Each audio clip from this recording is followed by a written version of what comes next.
ভালোবেসে আমি বারে বারে তোমারইও মনে হারাবো। এ জীবনে আমি যে তোমার মরণেও তোমারই রব।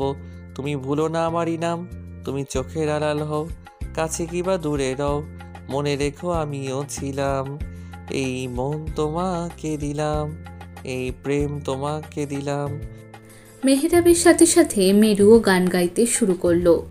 তুমি চোখের আড়াল হও, কাছে কিবা দূরে রও, মনে রেখো আমিও ছিলাম। এই মন তোমাকে দিলাম, এই প্রেম তোমাকে দিলাম। গান শেষ করে মেরু খুব শক্ত করে মেহরাবের হাত চাপটে ধরল। মেহের, আপনার কণ্ঠ ভীষণ সুন্দর, সত্যি আমি মুগ্ধ।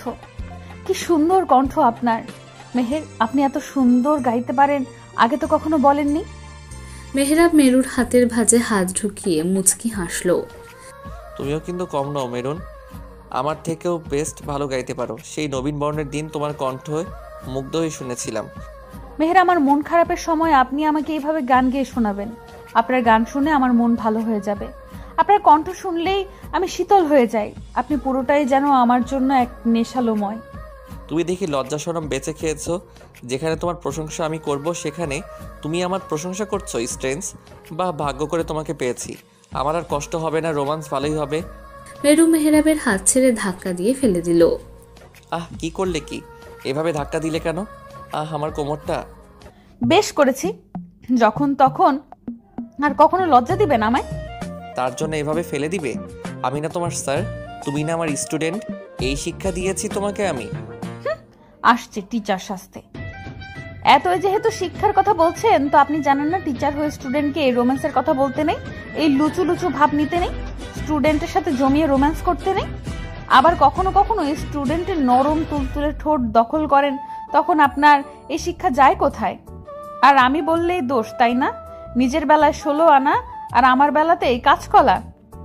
মেহরাব বড় বড় চোখ করে চেয়ে আছে, কারণ মেরু হাত মুখ ভ্যাং করে মেহরাবকে কথাগুলো বলে যাচ্ছে। মেরু বুকে দুহাত ভাঁজ করে অন্যদিকে পাশ ফিরে চেয়ে আছে। মেহরাবের মাথায় দুষ্টু বুদ্ধি আসতে মেহরাব চেঁচিয়ে উঠল।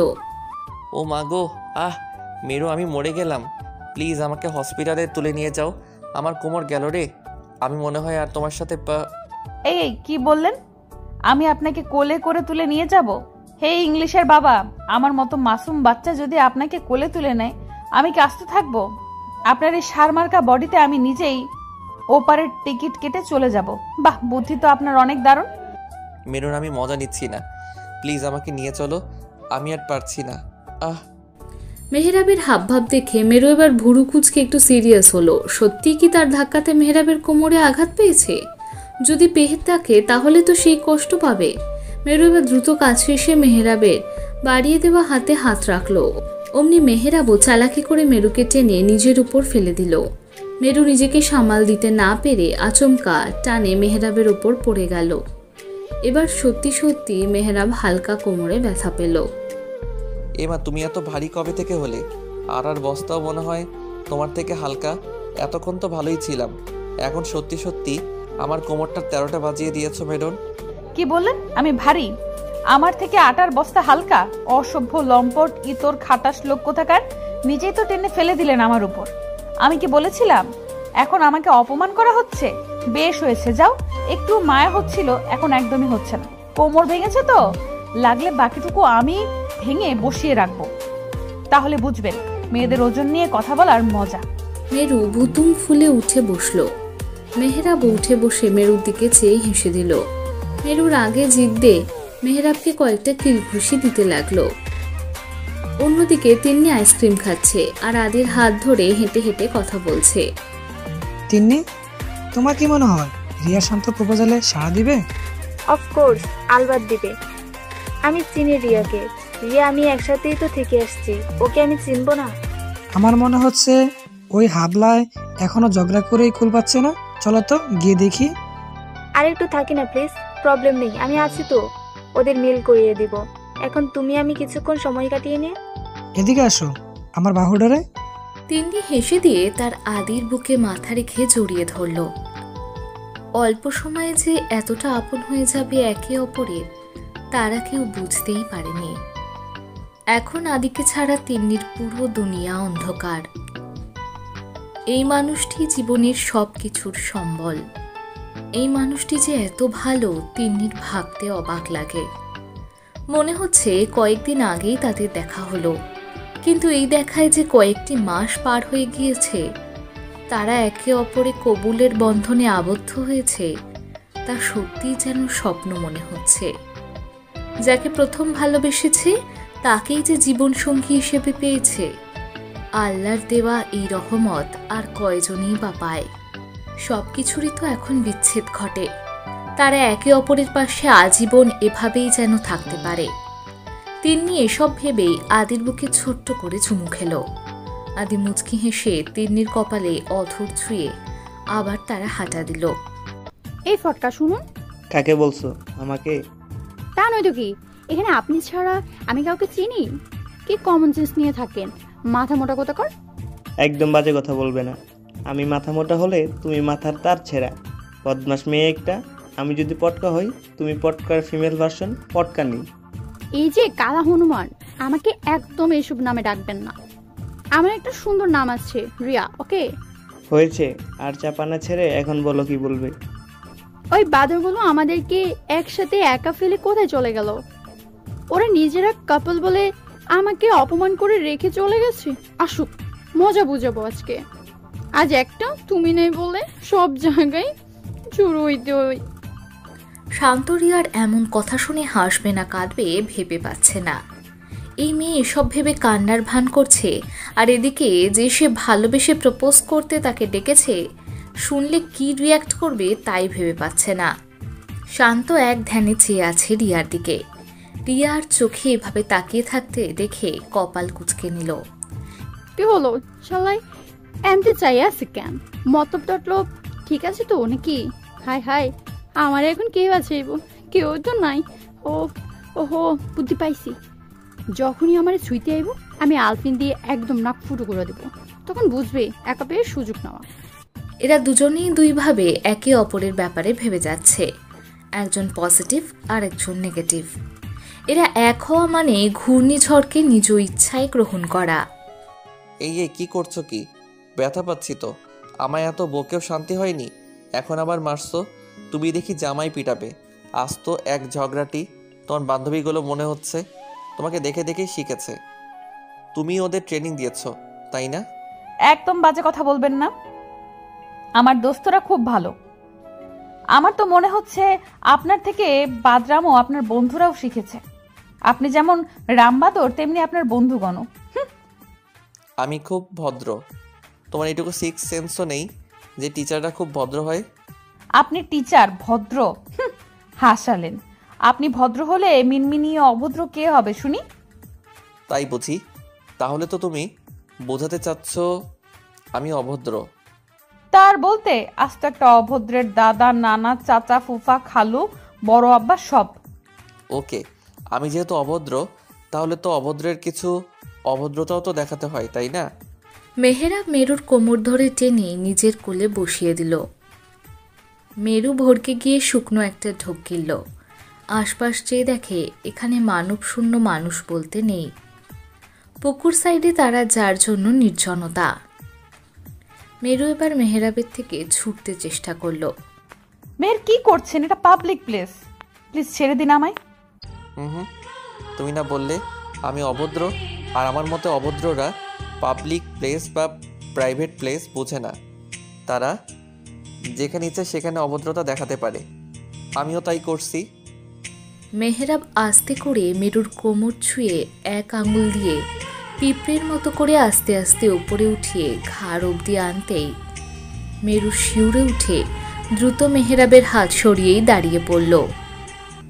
মেরু খুব করে কাঁপছে, ভয় পেয়ে গেছে। মেহেরাব উঠে দাঁড়ালো। কি হলো মেরুন সোনা, এভাবে সরে গেলে কেন? বলতে বলতে মেহেরাব মেরুর দিকে আসছে। মেরু এক পা করে পিছু নিতে ভো দৌড় লাগালো।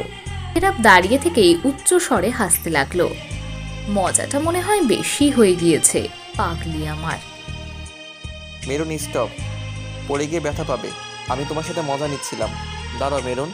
স্যার, আপনি একটা লুচু পরোটা। দিন দিন খুব বজ্জাত হয়ে যাচ্ছেন। কখন যেন আমাকে এইভাবে ভয় দেখিয়ে ওপারে পাঠিয়ে দেন। আমি এখন আর থামছি না, আবার আপনি শুরু করবেন। আমি সিরিয়াস, তোমাকে মজা বোঝাচ্ছিলাম। তুমি যেভাবে ঘাবড়ে যাবে ভাবতে পারিনি। দাঁড়াও মেরুন। আ চিৎকার দিয়েই আবার চুপ হয়ে গেল। কি হলো? পড়ে গেলাম না কেন? নিশ্চয়ই আমাকে অদৃশ্য কেউ আটকে নিয়েছে। হায় আল্লাহ, এই নির্জন রাস্তায় যে ভূত থাকতে পারে আমি তো ভুলেই গিয়েছিলাম। এখন আমাকে কে বাঁচাবে? মেরুন, আরিও ওকে? কি হলো, এইভাবে কাঁদছো কেন? বলো আমায়। চোখ মেলো। এই যে আমি তোমাকে ধরে নিয়েছি, তুমি পড়ে যাওনি। তাকিয়ে দেখো। মেরুবার পিটপিট করে চাইল। সত্যি সে মেহরাবের হাত ধরে আছে, তার মানে সে পড়ে গিয়েও পড়েনি, বাঁচা গেল। বারবার বলেছিলাম পড়ে যাবে, কে শুনে কার কথা। এখন চলো গিয়ে দেখি ওরা কি করছে। Sir thank you. Not welcome. বয়ে গেছে আপনাকে ঠ্যাং দিতে। আসলে আপনি ঠ্যাং পাওয়ার যোগ্য মানুষ নন, আর যাকে তাকে এসব দেওয়াও যায় না। তোমার যোগ্য হলেই হবে, আমি আর কিছু যোগ্য হতে চাই না। আমি মেরুর বুকে মেহের হয়ে আজীবন থাকতে চাই, কারণ এই মেহের মেরুর জন্যই, আর মেরু তার মেহেরের জন্য। এবার চলুন প্রিয়তমা, আমাদেরকে কাজের কাজ করতে হবে। কথায় কথায় কবির মতো কাব্যিক ছাড়ে। চলুন। তিন্নি গোল হয়ে দৌড়ে চলেছে, তার পিছু পিছু রিয়া ধাওয়া করছে। বাকি দুজন দাঁড়িয়ে থেকে এদের কাণ্ড দেখে যাচ্ছে। তারা দুজন ভেবে পাচ্ছে না মেয়েরা এমন কেন। সত্যি মেয়েজাত মানে একটা প্যারাজাত। আদি শান্তর দিকে চাইল। আমি জানি তুই এই মুহূর্তে কি বলতে চাচ্ছিস। এটাই তো বলবি, আমি এক নারীকে গ্রহণ করিয়া এই পর্যন্ত ঠিক আছি, কিন্তু বৎস, আপনি যেই নারীকে নিজের করে নিতে যাচ্ছেন সে তো আপনাকে কাঙাল বানিয়ে মাঝ রাস্তায় ছেড়ে দিবে। হয়তো বা পাগল হয়েও পাবনায় বসবাস করতে পারেন। মামা ঠিক বলছিস। আমি এটাই ভাবছি, এই মেয়ে যে উড়নচণ্ডী, আমারটা তো একদম তুলসী পাতা, তোরটা তো লঙ্কা পাতা। বুঝবি বিয়ের পর, আগে প্রেমটা সাকসেস করে দেখ। ভয় দেখাচ্ছিস? আমিও কম কি? আদি ভাইয়া, ওরা এভাবে দৌড়ে চলছে কেন? কি হয়েছে এখানে? আর বলো না, মেরু রিয়াকে শান্তর সাথে রেখে গিয়ে আমরা ঘুরতে গিয়েছি বলে এমন কাণ্ড। একদম ঠিক হয়েছে। আর যাবেন? ও না আপনার 2 মাত্র শালিকা। এত দাঁত বের করো না, তোমারও খবর আছে। ওটা আমি ম্যানেজ করে নেব, প্রবলেম নেই। শান্ত ভাইয়া কি ব্যাপারে, ঘেমে দিয়ে নিয়ে উঠলেন নাকি? এভাবে ভিজে আছেন কেন? ওই আর কি, তোমার এই ঝগড়াটা বান্ধবীকে কি করে যে। প্রবলেম নেই। আমি মেয়ে হয়ে যদি আপনার বন্ধুর পেছনে ঘুরতে পারি, আপনি তবে ছেলে হয়ে সামান্য এতটুকু দিয়ে ভয় পাচ্ছেন? মেরু মেহরাবের দিকে আর চোখে চেয়ে কথাটা বলল। রিয়া থাম থাম, দেখ ওই যে মেরু চলে এসেছে। এখন গিয়ে ওকে ধর, আমাকে কেন একা দাওয়া করছিস? তাই তো, চল দুজন মিলে ওকে এখন ধরবো। ওরা চলে আসলো। শান্ত, রিয়া আসছে, এই ধর গোলাপ, যা গিয়ে রিয়াকে মনের কথা বলে দে। আমার ভয় করছে মামু, ও যেই মেয়ে যদি থাপ্পড় দিয়ে বসে। আরে ভাইয়া, প্রেমের জন্য সামান্য একটা থাপ্পড় খেতে পারবেন না? তাহলে কেমন প্রেমিক হতে যাচ্ছেন? You shut up. মেহরাবের ধমকে মেরু ঠোঁটে আঙুল দিয়ে চুপ হয়ে গেল। শান্ত, ভয় পাচ্ছিস কেন? আমরা আছি তো, কিচ্ছু হবে না, যা। কি হচ্ছে এখানে? আমাদের দুজনকে ছেড়ে গল্প করছো তোমরা? কি নিয়ে গল্প হচ্ছে? আর মেরু, স্যারের সাথে কোথায় গিয়েছিলে? তোরা এক একজন জামাই নিয়ে গেলে, আমাকে কেন নিয়ে এসেছিস? তারপর আর কি বল, শুনছি। তোর কথা বলা শেষ হলে তারপর জবাব দিচ্ছি। তিন্নি, তুই কিছু বলবি না? আমি কি বলবো? একটু আগেই তো তুই বললি, এখন পল্টি নিচ্ছিস? বাহ, তোরা দোস্ত নামের বেইমান। রিয়া, জি স্যার, বলুন। আমাকে ভাইয়া বলে ডাকলেও চলবে, স্যার বলতে হবে না। তোমাকে শান্ত কি যেন বলবে। এতক্ষণ তো তার সাথেই ছিলাম, কই কিছু বললো না তো। এখন বলবে। শান্ত নে, বল কি বলবি। শান্ত ভয়ে ভয়ে সবার দিকে চেয়ে রিয়ার দিকে চাইল। রিয়া চোখ ছোট ছোট করে শান্তকে দেখছে আর ভাবছে, হঠাৎ করে বাঘ মামা থেকে ভেজা বেড়াল কি করে হয়ে গেল, এর মতলব কি? শান্ত দাঁড়িয়ে আছে, আদি ধাক্কা দিয়ে রিয়ার সামনে এগিয়ে দিল। বাকিরা খুব এক্সাইটেড হয়ে ওদের দেখছে। শান্ত দুহাত পিছনে রেখে মনে মনে সাহস নিচ্ছে। কি হলো ফটকা, হঠাৎ করে মিছা বিড়াল কেমনে হইলেন? একটু আগেই তো পায়ে পা পেলে ঝগড়া করছিলেন। শান্ত সাহস নিয়ে একটু সিরিয়াস হলো। শান্ত হাঁটু কেটে সামনে বসে পড়ল। রিয়া অবাক হয়ে গেল। পেছন থেকে হাত এনে লাল গোলাপ দিয়ে শান্ত দম ফেলে রিয়াকে প্রপোজ করে বসল। রিয়া তো খাম্বার মতো দাঁড়িয়েই আছে। আসলে এটা রিয়া ভাবতে পারছে না, ভুল মনে হচ্ছে ওর কাছে। রিয়া চোখ ঢোলে আবার চেয়ে দেখে শান্ত একইভাবে এবার মনে হলো সত্যি পটকা তাকে প্রপোজ করেছে। রিয়া কিছুক্ষণ ভেবে একটু পিছুপা হলো। সবাই ভয় পেয়ে গেল, রিয়া মানা করে দেবে হয়তো এই ভেবে। শান্তর বুক ধুকপুক করছে, একদিকে খুব ভয় হচ্ছে যদি না উত্তর আসে তবে মেনে নিতে খুব কষ্ট হবে যে। আমার মনে হচ্ছে রিয়া কিছু করতে যাচ্ছে, হয়তো না করবে। আমি তো ভেবেছি রিয়া শান্ত ভাইকে পছন্দ করে, কিন্তু ওর ভাব দেখে তো মনে হচ্ছে না। তোমার জন্য শান্তকে আমি জোর করেছি, নয়তো আরও পরে বলতো। রিয়ার হাবভাব দেখে এখন যদি আমার দোস্তকে না করে দেয় তখন তোমার খবর আছে, বলে দিলাম।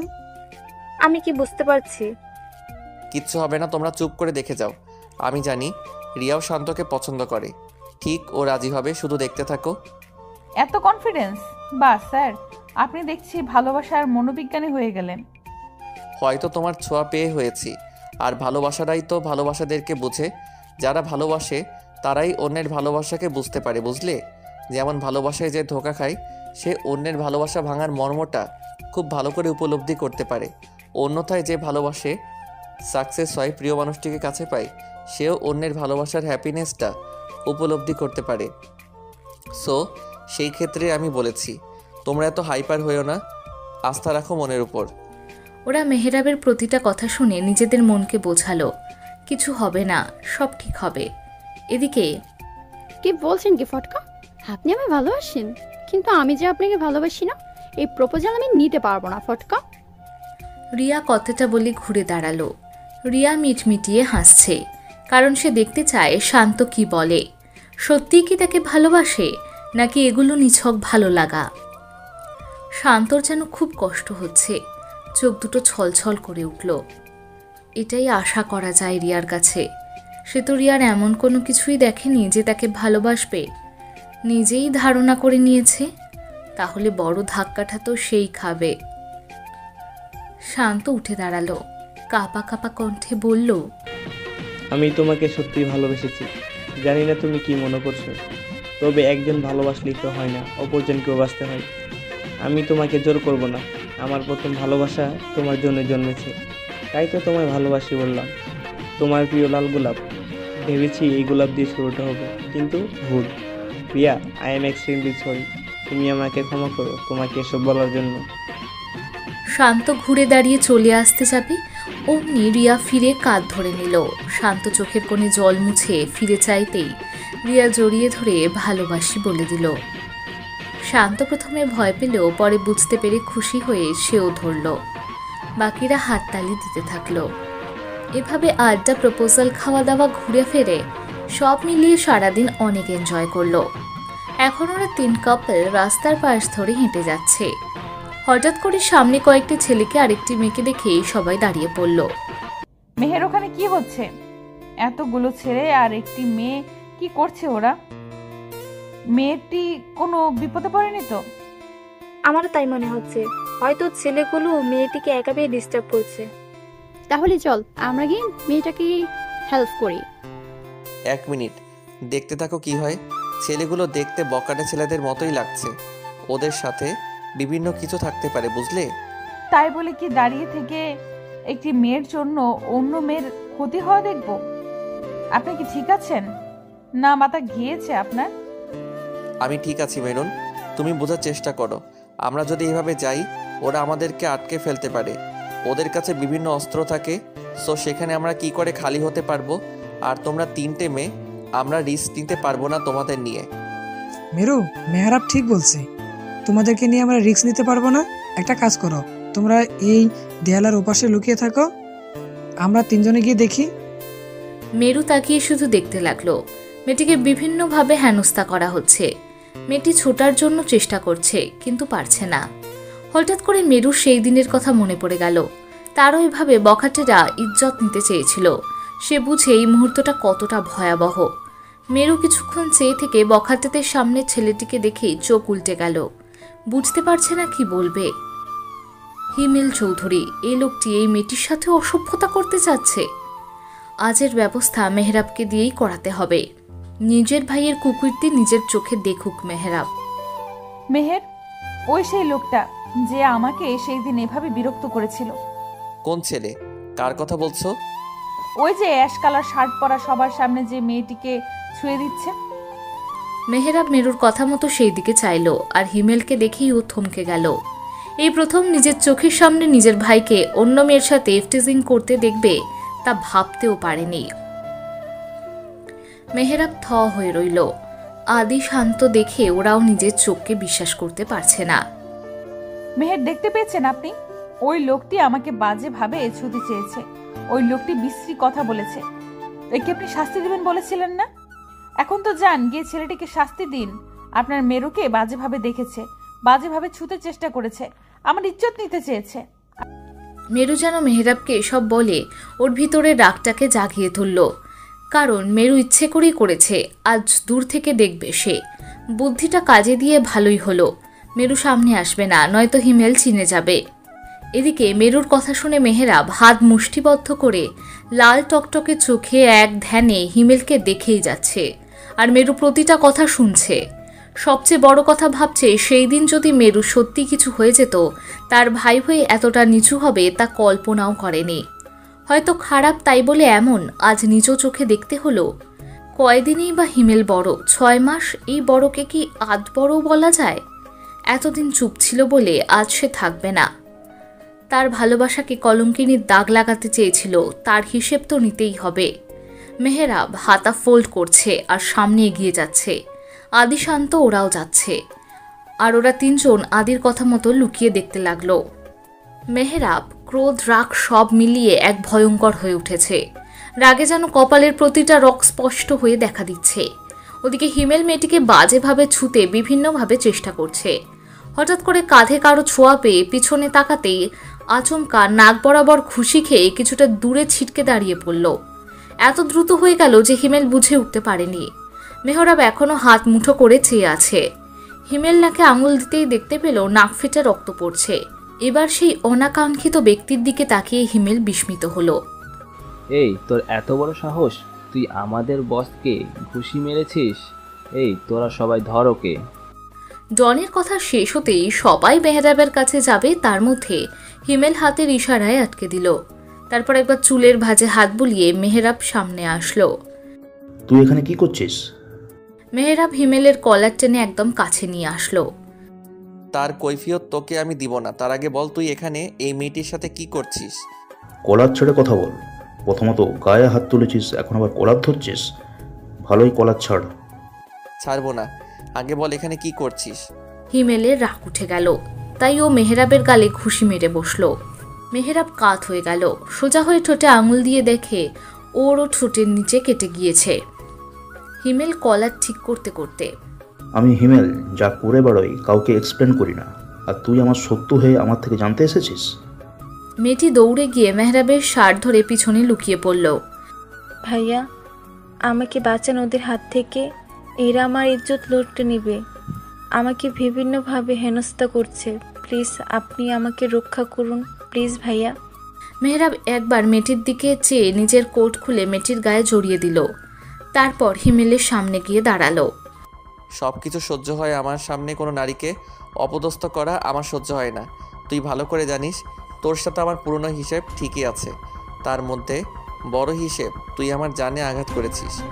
বলেই মেহরাব হিমেলকে মারতে লাগলো।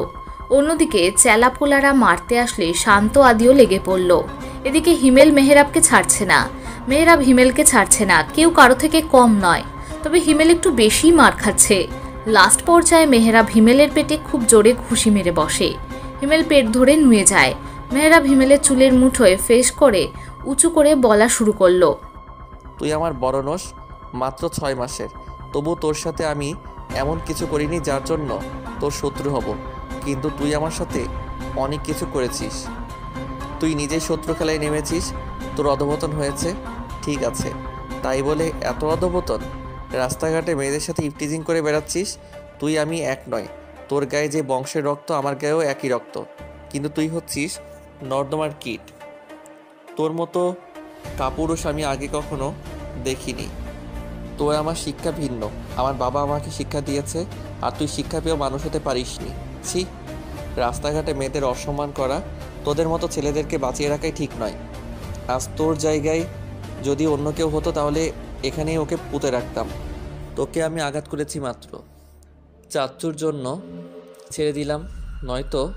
বলেই মেহেরাব হিমেলকে ধাক্কা মেরে ফেলে দিল। ওদিকে ওর চেলারা হিমেলকে ধরে টেনে নিয়ে যাচ্ছে। যাওয়ার আগে হিমেল মেহেরাবের দিকে রক্তচক্ষু নিক্ষেপ করে গলার স্বর উঁচু করে বলে গেল, এর শোধ আমি নিয়েই ছাড়ব। মেহেরাব, দেখে নিস তুই। মেহেরাব কিছু না বলে চুপ করে তাকিয়ে দেখতে লাগলো। দোস্ত, তুই ঠিক আছিস? হুম। Thank you so much. আপনারা আজ আমাকে না বাঁচালে আমি হয়তো সম্মান নিয়ে বাড়িতে ফিরতে পারতাম না। আপনাদের কাছে আমি চিরকৃতজ্ঞ। এদিকে মেরু, তিন্নি, রিয়া দৌড়ে আসলো। মেরু প্রথমত এসে মেহেরাবের গাল ছুঁয়ে দেখতে লাগলো। মেরু মেহেরাবের ঠোঁট ছুঁয়ে দেখতেই একটা আর্তনাদ করে উঠল। আপনার খুব লেগেছে মেহের? আপনি খুব ব্যথা পেয়েছেন। দেখুন ঠোঁট কতখানি কেটে গিয়েছে। চলুন আপনাকে ড্রেসিং করে দিব। কপালেও আঘাত পেয়েছেন দেখছি। ইস, সব আমার জন্য হলো। তখন আমি আপনাকে না পাঠালেই ভালো ছিল। মেরুর চোখ ছলছল করছে। মেহেরাব মুচকি হাসল।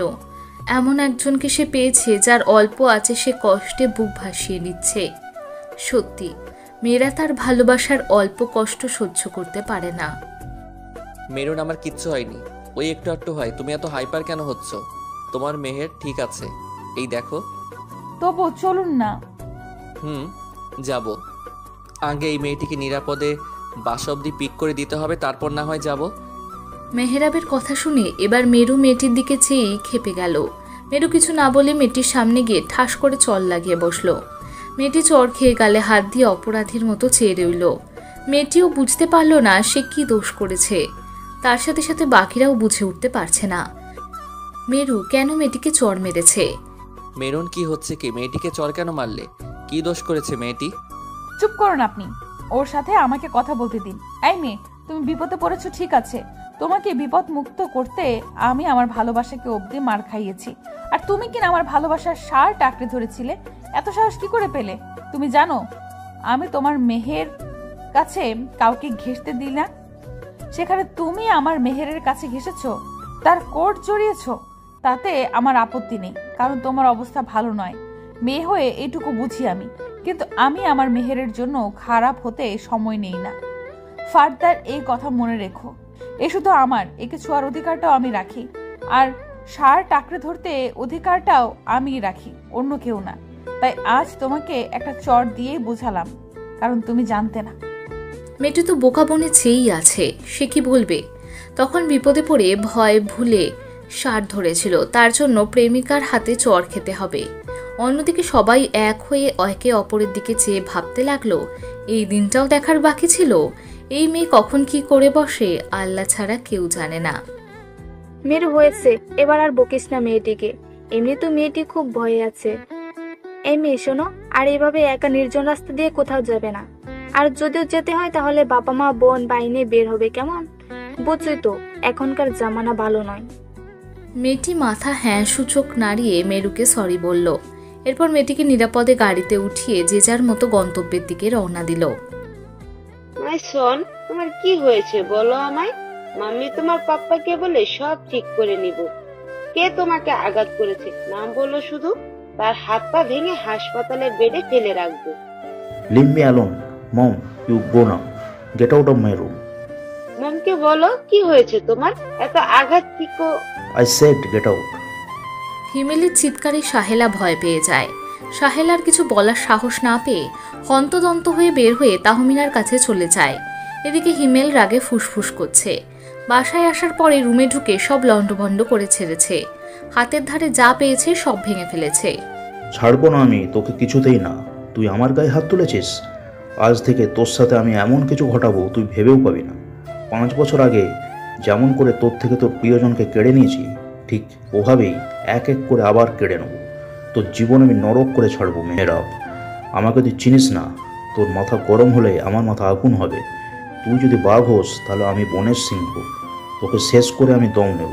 আজ থেকে শুরু হবে তোর সাথে আমার লড়াই, প্রতিশোধ নেব। এই দাগের কসম খেয়ে বললাম, তোর জীবনের সব সুখ কেড়ে নেবো এই হিমেল চৌধুরীর পাক্কা পথে। হিমেল ড্রেস নিয়ে ওয়াশরুমে চলে যায়। কি রে ছোট, তুই এভাবে ঘাবড়ে আছিস কেন? কি হয়েছে? আবার ভাইজান বকেছে নাকি? না ভাবি, আমি অন্য কারণে ভয় পাচ্ছি। কি হয়েছে? কেন ভয় পাচ্ছিস? হিমেলকে কারা যেন খুব মেরেছে, ও শরীরে ক্ষত দেখলাম। আমি জিজ্ঞেস করাতে উত্তর দিল না, উল্টো রাগ দেখালো। ভাবি তুমি গিয়ে দেখো না হিমেল বাবার কি হয়েছে। তুমি বললে ফেলবে না, প্লিজ ভাবি। সে কি বলিস? হিমেল বাবাকে কেউ মেরেছে? কই চল তো দেখি। ইস, বাবাটাকে কে আঘাত করেছে? কার এত বড় সাহস চৌধুরী বাড়ির ছেলেদের গায়ে হাত তোলে? তাহমিনা এসে হিমেলের রুমে নক করলো। হিমেল শাওয়ার শেষ করা মাত্রই বের হলো। এর মধ্যে আবার দরজায় নক পড়াতে বিরক্তি বোধ করলো। বাবা হিমেল, দরজাটা খুলো, আমি তোমার বড় আম্মু বলছি। হিমেল অসহ্য একটা ভাব নিয়ে মুখ থেকে চ শব্দ করলো। তারপর মনে মনে ভাবতে লাগলো, তোদের কাউকে আমার সহ্য হয় না, শুধু ওপর দিয়ে ভালো ব্যবহার করে যাচ্ছে। তোদের সাথে সুযোগ বুঝে এমন কুটি চালবো যে কল্পনাও করতে পারবে না এই মেহরাব চৌধুরী। কি গো ভাবি, হিমেল তো কথা বলছে না, আমার ছেলেটা? সাহেলা চোখ থেকে পানি ছেড়ে দিচ্ছে। ছোট চুপ যা, আমি দেখছি। তহমিনা কয়েকবার ডেকেই চললো। লাস্ট যখন ডেকে উঠলো তখন ভিতর থেকে হিমেল একটা কথাই বলল, কেউ আমাকে ডিস্টার্ব করো না, আমি এখন ঘুমোবো। তহমিনা আর কি বলবে, ফিরে চলে আসলো। মেহের, আপনি কিন্তু বাসায় গিয়ে কোনো গ্যাঞ্জাম করবেন না। ওই আপনার ভাই নাকি কি, তার সাথে কোনো ধরনের কথা নেই, বলবেন না। আমার মন কেমন কেমন যেন করছে, যদি আপনার ক্ষতি করে। পাগলি মেয়ে, ও আমার কিচ্ছু করতে পারবে না, তুমি একদম চিন্তা করো না। আর শোনো, বাসায় গিয়ে কিন্তু আরেকবার খেয়ে নিবে। অনেক খেয়েছি, আর খাবো না। আপনি কিন্তু ওষুধ লাগাবেন। ইস, কিভাবে মেরেছে আপনাকে। মেরু মেহরাবের গালে আবার হাত রাখলো। মেহরাব মেরুর হাত টেনে উল্টো পিঠে চুমু খেয়ে বলল, প্রবলেম নেই, তোমার মতো একজন থাকলে এই ব্যথা তো ব্যথাই নয়, সব কিছুই যেন মিষ্টি লাগে। এখনো মজা নিচ্ছেন? আমি কিন্তু সিরিয়াস। ও লে আমার সোনা রে, ঠিক আছে, আর ঠোঁট উল্টাতে হবে না। এবার যাও, বাসায় যাও, মামুনি হয়তো চিন্তা করবে। কবে আপনার ঘরে তুলে নেবেন আমায়? মেরুর চোখে যেন কিছু খুব করে পাওয়ার আকাঙ্ক্ষা দেখা যাচ্ছে, যেটা মেহরাব খুব ভালো করে বুঝতে পারছে। মেহরাব মুচকি হেসে মেরুর কপালে আলতো করে অধর ছুঁয়ে বলল, আর বেশি দেরি নয়, খুব অল্পতেই নিয়ে চলে আসবো, তুমি টেনশন করো না। আমি বাবা মাকে এই 2-1 দিনের মধ্যেই বলবো তোমার কথা। অফিসের আর একটু কাজ আছে, ওটা কমপ্লিট করে নেই। ভালোবাসি মেহের আপনাকে। আমি তো বাসি না। মেরু চোখ ছোট ছোট করে চেয়ে মেহরাবের বুকে কিল বসালো। মেহরাব অট্ট হাসি দিয়ে মেরুর চুল আলতো করে ছুঁয়ে ভালো থেকো বলে বাইকে উঠে চলে গেল। আর পিছন থেকে মেরু এক দৃষ্টিতে মেহরাবের যাওয়ার পানে চেয়ে দেখতে লাগলো। মেহরাব বাসায় আসতেই তাহমিনার অস্থিরতা শুরু হয়ে যায়, কারণ সে বুঝতে পারছে না বাড়ির দুটো ছেলে কি করে আঘাত পেল, কারা এভাবে মেরেছে। আবার মাঝে মাঝে এটাও ভেবে বসে এরা 2 ভাই দুজনের সাথে কোনো গন্ডগোল করে বসেনি তো। তাহমিনার অস্থিরতা দেখে ইকবাল জিজ্ঞাসা করলো, কি হলো? তোমাকে দেখছি সে কখন থেকে ছটফট করে যাচ্ছ, কি হয়েছে আমাকে বলো। ওগো, আমার না সে কখন থেকে মাথায় কিছু ঘুরপাক খাচ্ছে, আমি না কিছুতেই হিসাব করতে পারছি না। কি নিয়ে এত ভাবছো তা তো বলো। তোমাকে দেখে মনে হচ্ছে অনেক চিন্তা করছো, এমন তো কিছুর আভাস পাইনি বা হয়নি যে চিন্তা করবে। হয়নি কে বলেছে? তুমি জানো আজ বিকেলের দিকে হিমেল বাবা নাকি আঘাত পেয়ে বাড়িতে এসেছে। রুবি ঢুকেই নাকি লন্ডভন্ড করেছে। সাহেলার সাথেও কথা বলেনি, আমিও গিয়েছি, আমার সাথেও কোনো কথা বলেনি। আর ঘন্টাখানেক বাদে তোমার ছেলে এসেছে, তার ওই একই অবস্থা, মাথায় 1 টাইম লাগানো, ঠোঁটের পাশে কাটা। আমি জিজ্ঞাসা করাতে বলল তেমন কিছু নয়, পরে গিয়ে ব্যথা পেয়েছে। হতে পারে, হিমেল বাবাকে তো জানো, ও হয়তো কারোর সাথে ঝামেলা করে এসেছে। কিন্তু আমি আমার ছেলেকে চিনি, আমার ছেলে এসব কখনো করবে না। আমি ভাবছি মেহের আর হিমেল বাবার মধ্যে কিছু। কি যাতা বলছো মিনা? ওরা ভাই, একটু একটু মনোমালিন্য থাকলেও এমন কিছু করবে তা আমি বিশ্বাস করি না মিনা। তোমার কথা ভুল হচ্ছে, এসব ভেবো না। ওরা আপন না হলেও ভাই, তাও একই বংশের রক্ত শরীরে, নিজেদের মধ্যে ঝামেলা করতে গেলেও ওরা বুঝবে। তুমি ঠিকই বলেছ, আমি হয়তো বেশি ভাবছি। নাও ঘুমিয়ে পড়ো, এত টেনশন করছো কেন? ছেলেরা বড় হয়েছে, ওরা নিজেদেরকে নিয়ে যথেষ্ট বুঝদার। নাও, মাথায় হাত বুলিয়ে দিচ্ছি, চোখ বন্ধ করে ঘুমানোর ট্রাই করো। তাহমিনাও ভদ্রভাবে স্বামীর কথা মতো শুয়ে পড়ল। ইকবাল মাথায় বিল্লি আঁচ করতেই তাহমিনা চোখ বন্ধ করল। ইকবাল নিজেও চশমাটা খুলে শুয়ে পড়ল। পরদিন সকালে হিমেল রাত্রিকে ডেকেই চলেছে। রাত্রি হিমেলের ডাক শুনেও না শোনার মতো ভান করে ঘুমিয়ে আছে। হিমেল রাত্রির সাড়া না পেয়ে রেগে গিয়ে রাত্রির রুমের সামনে এসে দরজায় কড়া নাড়ল। রাত্রি দরজা খুল, আমার কিন্তু রাগ উঠে গেলে তো খবর আছে, আর একবার ডাকবো। রাত্রি ডাকার সাথে সাথে রাত্রি লাফ দিয়ে উঠে বসল। দ্রুত করে দরজা খুলে ভিতরে চলে গেল। এতক্ষণ লাগে দরজা খুলতে? কতক্ষণ ধরে তোকে ডেকে চলেছি, কানে শুনিসনি? আসলে ভাইয়া, তুই যে ডেকেছিস আমি শুনতে পাইনি, ঘুমিয়ে পড়েছিলাম তো। মুখে হাত দিয়ে হাই তুলে রাত্রি কথাটা বলল। তোর সাথে আমার জরুরি কথা আছে। এত সকাল সকাল আমার সাথে তোর কি জরুরি কথা? আচ্ছা বলে ফেল। তুই তো মেহরাবকে ভালোবাসিস। রাত্রি একবার ঘুরে তাকালো হিমেলের দিকে। হিমেল আবার বলল, তোকে দেখে তো মনে হচ্ছে না। মেহরাব যদি অন্য কারোর সাথে অ্যাফেয়ারে জড়ায় তখন তুই কি করবি? কতটা বছর ধরে ঝুলে আছিস, এখনো নিজের কবজায় নিতে পারলি না? কেমন মেয়ে হয়েছিস? হিমেলের বোন হয়ে এত মূর্খ হলে কি করে? তুমি কি বোঝাতে চাচ্ছ সরাসরি বলো। আমি যথেষ্ট চেষ্টা করছি, কিন্তু মাঝখানে ওই অসভ্য মেয়েটির জন্য সব শেষ হয়ে যাচ্ছে। আমি ছাড়বো না ওকে ভাইয়া। আমার থেকে আমার বেবিকে কেড়ে নিতে আসা, আমি বুঝিয়ে দেব এই রাত্রি কত ভয়ঙ্কর হতে পারে। কে সে মেয়েটা? নাম কি? কোথায় থাকে? মেহরাব কি মেয়েটিকে ভালোবাসে? আমার ভার্সিটিতেই শুনেছি ওই এলাকার চেয়ারম্যানের মেয়ে, নাম মেরু ইবনে মুনতাহা। রাত্রির মুখে মেরুর নাম শুনে অবাক হলো হিমেল। পরক্ষণে মুখে ডেভিল হাসি রেখে ভাবতে লাগলো, বা খাঁচার পাখি খাঁচার দিকে আসছে। আমার শত্রুর সাথেই তার সম্পর্ক আগে জানতাম না, তবে এখন যেহেতু জেনেছি তাহলে তোদের দুজনকে ছাড়ছি না। যেভাবে হোক তোর থেকে ওকে কেড়ে নিয়েছি, ঠিক সেভাবেই মেরুকে কেড়ে নেব। সেই দিন পারিনি আদি শান্তর জন্য। এবার দেখ এই হিমেল তোদের সাথে কি করে। কিরে ভাইয়া, কোথায় হারালি? তুই জেনে কি করবি? চুপ করে আসছিস যে? এসব বলতেই ডেকেছিস নাকি আরো কিছু বলবি? হিমেল ভাবনা ছেড়ে রাত্রির দিকে চেয়ে কপালে চুমু খেল। এমন খুশির সংবাদ তার খুব প্রয়োজন ছিল। হয়তো সে না জানতে এসেছে, করতে এসেছে। তার থেকেও বেশি কিছু সে পেয়ে গিয়েছে। রাত্রি শুধু ড্যাব ড্যাব করে চেয়ে আছে। থ্যাংক ইউ বনু, এবার তুই নিশ্চিন্তে ঘুমা। আর হ্যাঁ, মেহরাবকে পেতে চাইলে ভাইয়ের কথা মতো চলিস, দেখবি মেহরাব তোর হয়ে গিয়েছে। কি করতে চাচ্ছ তুমি আমাকেও বলো। সময় মতো বুঝে যাবি। এখন যা। হিমেল চলে গেল। রাত্রি বোকার মতো 1 মিনিট দাঁড়িয়ে থেকে আবার গিয়ে বিছানায় ঘুমোলো। দুপুর 12টার আগ অব্দি ঘুম ভাঙবে না। মেরুমা, কি করছিস? মাম্মা এসো, এখানে বসো। তোমার পাপা বলেছে আজ নাকি সে সিরাজগঞ্জ যাবে। কি একটা জমির ব্যাপারে সেখানে কথা বলতে হবে। হয়তো 5 দিন পর আসবে। তোমার ওই রাহেলা চাচি আছে না, তার বাসাতে উঠবে। পাপা সিরাজগঞ্জ যাবে, আমিও পাপার সাথে যাব। মাম্মা, কতদিন হলো কোথাও ঘুরে আসি না, প্লিজ চলো না আমরাও যাই।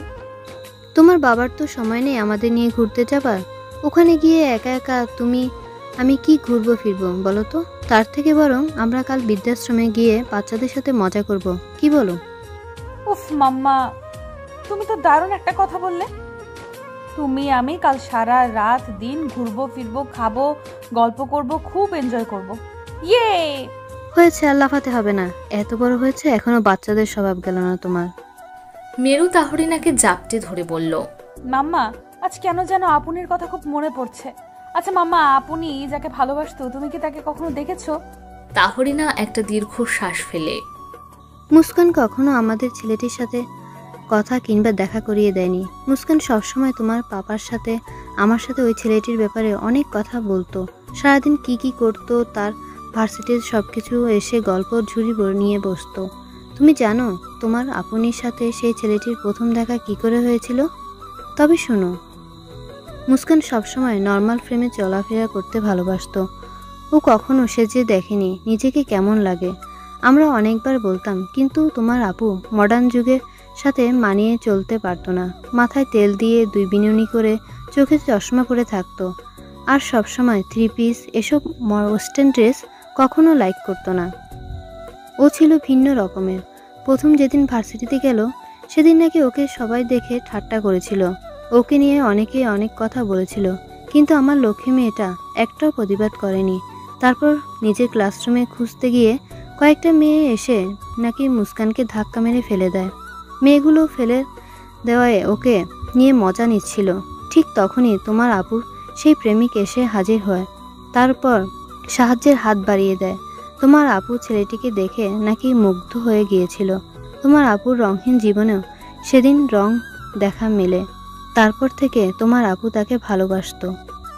ওয়াও, খুব ইন্টারেস্টিং। ইস মাম্মা, আমার খুব ইচ্ছে করছে আপুর সেই প্রেমিক পুরুষটিকে দেখতে। আচ্ছা মাম্মা, আপু মারা যাবার পর কি কখনো সেই প্রেমিক পুরুষ আপুর খোঁজ নিয়েছিল? তোমার আপুর ভালোবাসাটা ছিল একতরফা। সেই ছেলেটি কখনো তোমার আপুকে ভালোবাসেনি, বন্ধুত্বের হাত বাড়িয়েছিল। আমার মনে হয় না সেই ছেলেটি জানতে পেরেছে, যদি জানতো মুস্কান আর বেঁচে নেই তাহলে ঠিক খোঁজ নিত, আমাদের সাথে দেখা করত। মেরু কাঁদছে, তাহরিনাও কাঁদছে। তাহরিনা মেরুর মাথায় হাত বুলিয়ে দিচ্ছে। মামা, আমি জানি ভালোবাসার কষ্ট কতটা গভীর। মামা, আমি ভালোবাসার মানুষটিকে পেয়েও হারানোর ভয় হয়, তাকে নিয়ে কষ্ট হয় যখন সে একটু অবহেলা করে। কিন্তু আমার আপনি সে তো তার ভালোবাসাকে পায়নি, একতরফা ভালোবেসে গিয়েছে। আবার ওই পশুদের হাতে আমার আপুর সব কিছু শেষ হয়ে গিয়েছে। আমি জানি না আপুর সাথে কি কি হয়েছে, কিন্তু ডায়েরিতে যতটুকু আপু লিখেছে ততটুকু জানি এবং ওই অপরাধীটাকে চিনি। আপু আমাকে ক্লু দিয়েছে, ওই পশুর ছবিটা আমি ডায়েরিতে পেয়েছি। বাস্তবেও তাকে ধরে ফেলেছি, শাস্তি তো দিবই, তবে এমন ভাবে দিব যাতে ও বেঁচে থাকতে অবধি ভয় পাবে, সব সময় মৃত্যুর জন্য ছটফট করবে। ওই জঘন্য অপরাধীকে পেয়েছো? কোথায় থাকে? নাম কি? আমাকে বলো, আমি তোমার বাবাকে বলে ওর বংশ নির্বংশ করে দিব। তা দরকার নেই, আমি নিজের হাতে সব করব। তুমি আর পাপ্পা কেবল আমার বিয়ে নিয়ে ভাবো। ওরে দুষ্ট, নিজের বিয়ের কথা নিজেই মুখে বলতে লজ্জা করে না?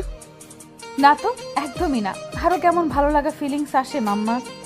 ফাজিল মেয়ে একটা। মেরু হাহা করে হেসে উঠলে তাহরিনাও মেয়ের সাথে হেসে দেয়। মৌমু লেজ ঝোলাতে ঝোলাতে মেরুর কোলে উঠে সেও মাথা নাড়তে থাকে। মাঝ রাস্তার ট্রাফিক সিগন্যালে গাড়ি নিয়ে বসে আছে মেহরাব। প্রায় 10 মিনিট হতে লাগলো, এখনো সিগন্যাল শেষ হচ্ছে না। ট্রাফিকের সেই লাল বাতিটা এখনো জল করছে। কাঠফাটা রোদে মানুষের শরীর থেকে যেন চুপসে ঘাম পড়ছে। মেহরাবের গাড়িতে এসি চলছে, তবুও মনে হচ্ছে বিন্দু বিন্দু জলকণা কপালে জমে আছে। মেহরাব দুটো ঠোঁট এক রেখে অস্ফুট শব্দ করে নীলাভ চোখ দুটি সূর্যকে দেখার জন্য উঁকি মারে, কিন্তু সূর্যের কিরণ প্রখর হবার ফলে চোখ সহ কপাল কুঁচকে আসে। তখনই পাশ থেকে ফোনের রিংটোনের শব্দ শুনতে পেল। বিরক্ত এক চাহনি দিয়ে ফোন হাতে নিয়ে প্রিয়র জল করা মিষ্টি নামটি দেখতে পেয়েই যেন সব ক্লান্তি, হতাশা, বিরক্তি নিমেষেই উধাও হয়ে গেল। মুচকি হেসে রিসিভ করে কানে ধরতেই সেই মিষ্টি কণ্ঠটা ভেসে আসলো। মেহের, আপনি কোথায় আছেন? আজ একবারও যে ফোন দিলেন না, ভুলে গিয়েছেন আপনি আপনার মেরুনকে? এত স্বার্থপর কি করে হলেন? মেরুর অভিযোগগুলো মেহরাব যেন আরও ভালো লাগার আকৃষ্ট করছে। মেহরাব চুপটি করে শুনে মুচকি হেসে নরম সুরে বলল, মেরুন শোনা, আজ আমার এক ক্লায়েন্টের সাথে মিটিং ছিল, যার জন্য তোমায় সময় করে ফোন দিতে পারিনি। I am sorry maroon. থাক থাক, আর সরি বলতে হবে না। কাজের জন্য আপনি দেখছি এখন আমায় ভুলে যাচ্ছে। বিয়ের পর তো মনেই রাখবেন না আপনার ঘরে যে একটা বউ আছে। তখন বইয়ের আঁচল পেলে, বইয়ের গন্ধটা নাকে পড়লে হয়তো তাকে নিয়েও অফিসে চলে যেতে পারি। বউকে যদি ভুলে যাই তবে তোমার মেহের কি করে? তার মেরুনের সাথে রোমান্টিক সময় কাটাবে। আমার তো বিয়ের পর বেশি বেশি রোমান্স করতে ইচ্ছে করবে। তোমাকে দিনে কত... আপনি সত্যিই লুচু নাম্বার 1। স্যার হয়ে ছাত্রীকে এসব বলছেন, লজ্জা করে না? বেশর্মা স্যার। যদি ছাত্রীর লজ্জা না ভাঙি তবে বিয়ের পর কি করে সংসার করব? ছাত্রী ভুল করে স্যারের প্রেমে পড়েছে, তার মাসুল তো স্যারের সাথে রোমান্স করে দিতে হবে। চুপ করুন মেহের, আমার কেমন কেমন করে। মেহেরাব দুষ্টু হেসে মেরুকে ব্যাং করে বলল, কেমন কেমন করে? মজা নিচ্ছেন? না তো, আমি তোমার সাথে মজা নিব? ইম্পসিবল।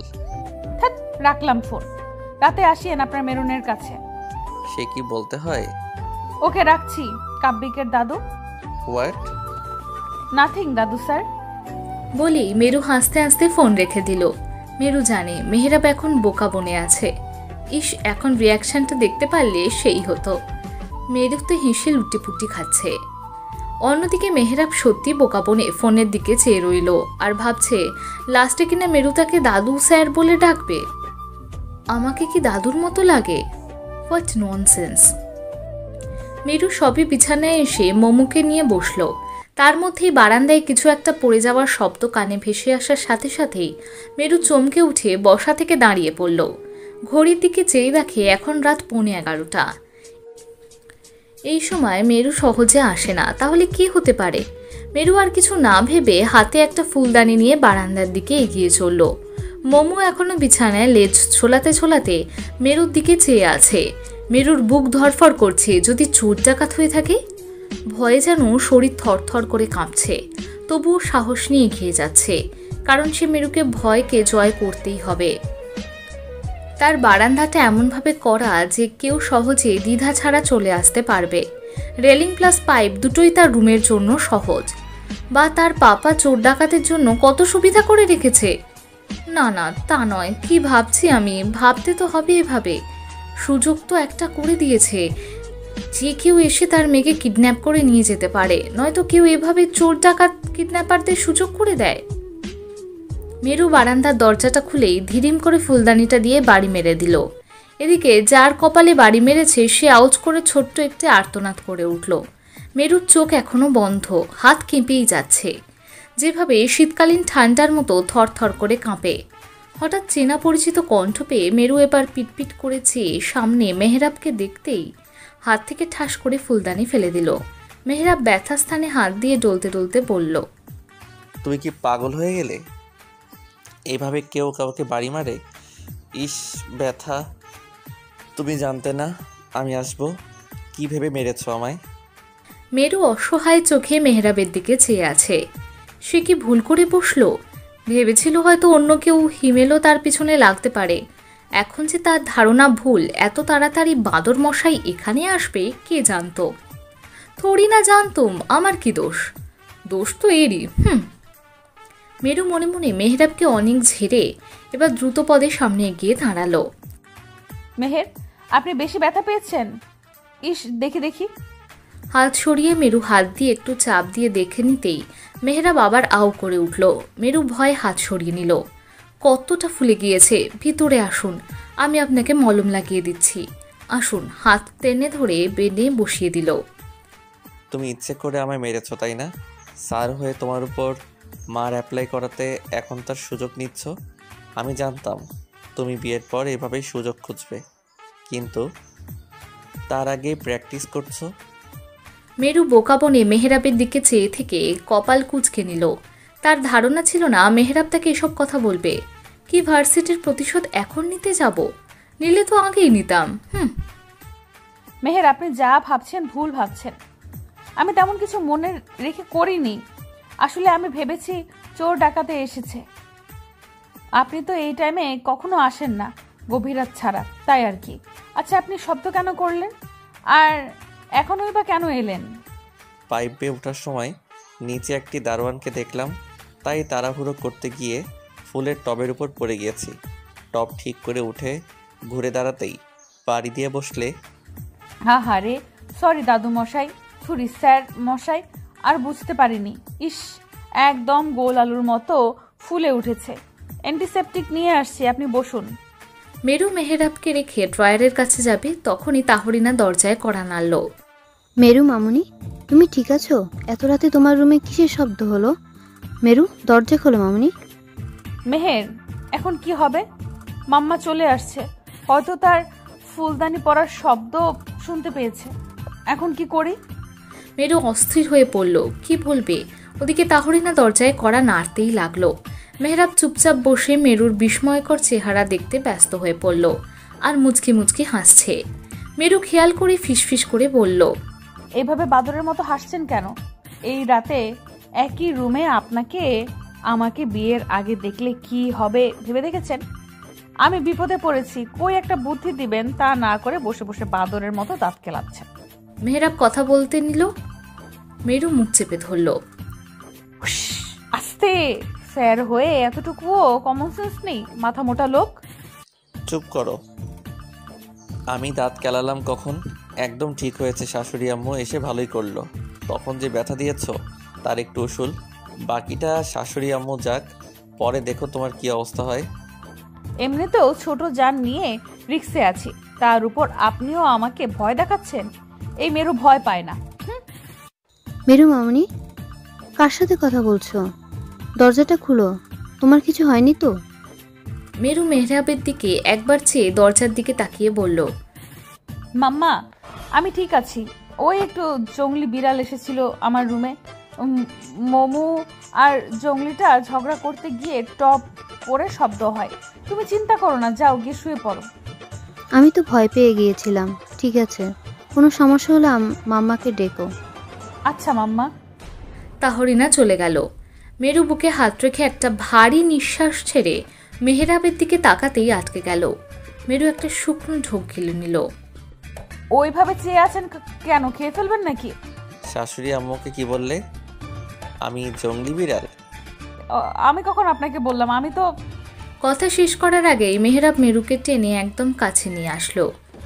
মেরু পিটপিট করে নীলাভ স্বচ্ছ মায়াবী চোখের দিকে এক দৃষ্টিতে তাকিয়ে আছে। আমি ছাড়া এখানে তো কেউ নেই। আর তুমি কি জানো জঙ্গলি বিড়াল কতটা ভয়ঙ্কর হয়? তার প্রতিটা থাবায় ক্ষত সৃষ্টি হয়। আমি যদি জঙ্গলি হই তবে জঙ্গলির ঝলকানি তো তোমায় অনুভব করতেই হবে। মেহের, আমাকে মলম লাগাতে দিন, ছাড়ুন আমায়।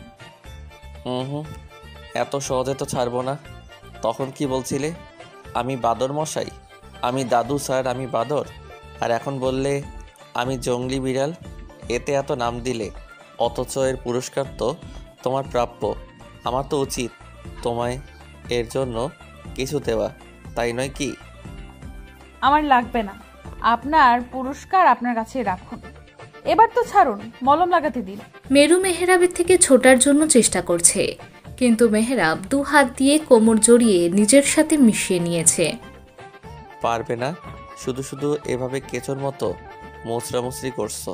তার থেকে বরং তুমি আমার কোলে বসেই মলম লাগিয়ে দাও। এই যে নাও। আমার কেমন কেমন করছে। মেহরাব এবার দুষ্টু হেসে মেরুকে লজ্জায় ফেলতে সেও বলল, তোমার কেমন কেমন করছে? মেরু এবার চুপ হয়ে গেল, কারণ মেহরাব তার সামনে তারই চোখের দিকে চেয়ে আছে। এই চোখে এতক্ষণ তাকিয়ে থাকলেও এখন থাকা সম্ভব নয়, তাই চোখ নামিয়ে নিল। ইচ্ছে করছে মাটির ভিতরে ঢুকে যেতে। কোনো ইবলিশে যে বলেছিল তাকে আসতে, এখন জ্বালিয়ে মারবে। বললে না যে? চুপ করুন মেহের, আমাকে মলম লাগাতে দিন। ঠিক আছে, আমি চুপ থাকলাম। এই নাও, এবার লাগিয়ে দাও। মেরু মেহরাবের কথা মতো কপালে মলম লাগিয়ে দিচ্ছে, আর অন্যদিকে মেহরাব এক হাত দিয়ে কোমর বারবার স্লাইড করতে লাগলো। মেরুর যেন দম বন্ধ হয়ে যাবার মতো। একটু পরপর হাত দিয়ে সরিয়ে দিচ্ছে, তবুও একই কাজ করে যাচ্ছে। মেরু আর না পেরে মেহরাবকে ধাক্কা দিয়ে খাটে ফেলে দিল। দূরে দাঁড়িয়ে জোরে জোরে শ্বাস নিচ্ছে। কি হলো? এভাবে ধাক্কা দিলে কেন? আমাকে কি মারার বুদ্ধি করলে নাকি আজকাল? একদম কাছে আসবেন না, আমি মারার চিন্তা করছি না, আপনি উল্টো আমায় মারতে এসেছেন। মেহরাব দুই ভুরু কুচকে মেরুর কথাটা শুনে উঠে দাঁড়ালো। তারপর এক পা দুপা সামনে এগোতে লাগলো। মেরু যেভাবে ছিল ঠিক ওভাবেই দাঁড়িয়ে আছে। মেহরাব কাছে এসে কিছু না বলেই মেরুকে হুট করে কোলে তুলে বিছানার দিকে এগোতে লাগলো। আচমকা এমন হওয়াতে মেরুর বুঝে আসলো না। যখন বুঝতে পারল ও মেহরাবের কোলে, তখন চোখ হাঁসের ডিমের মতো বড় বড় করে সাট করে খামচে ধরল। কি করছেন কি মেহের? এসব একদম ঠিক না। আমাদের কিন্তু বিয়ে হয়নি, তার আগেই... না না, ছাড়ুন আমায়, আমি নিচে নামবো। মেরু ছোটাছুটি করছে নিচে নামার জন্য। এদিকে মেরুর কথা শুনে বোকার মতো মেরুর মুখের দিকে চেয়ে বিছানায় ফেলে দিল। আউচ! ও মা গো, আমার কোমর গেল গো। এই, আপনি তো দেখছি ডাকাতের চেয়েও বড় ডাকাত। এভাবে কেউ ফেলে দেয়? আমি বলেছিলাম আমায় কোলে নিতে, নিজ ইচ্ছায় তো কোলে নিলেন, নিয়েও এখন আমার কোমর ভাঙতে নেমে পড়েছেন। তোমার নন স্টপ বকবকানি চুপ রাখবে? এইসব উল্টাপাল্টা ভেবে বসে আছো। চিপ মাইন্ড কি করে আসলো তোমার?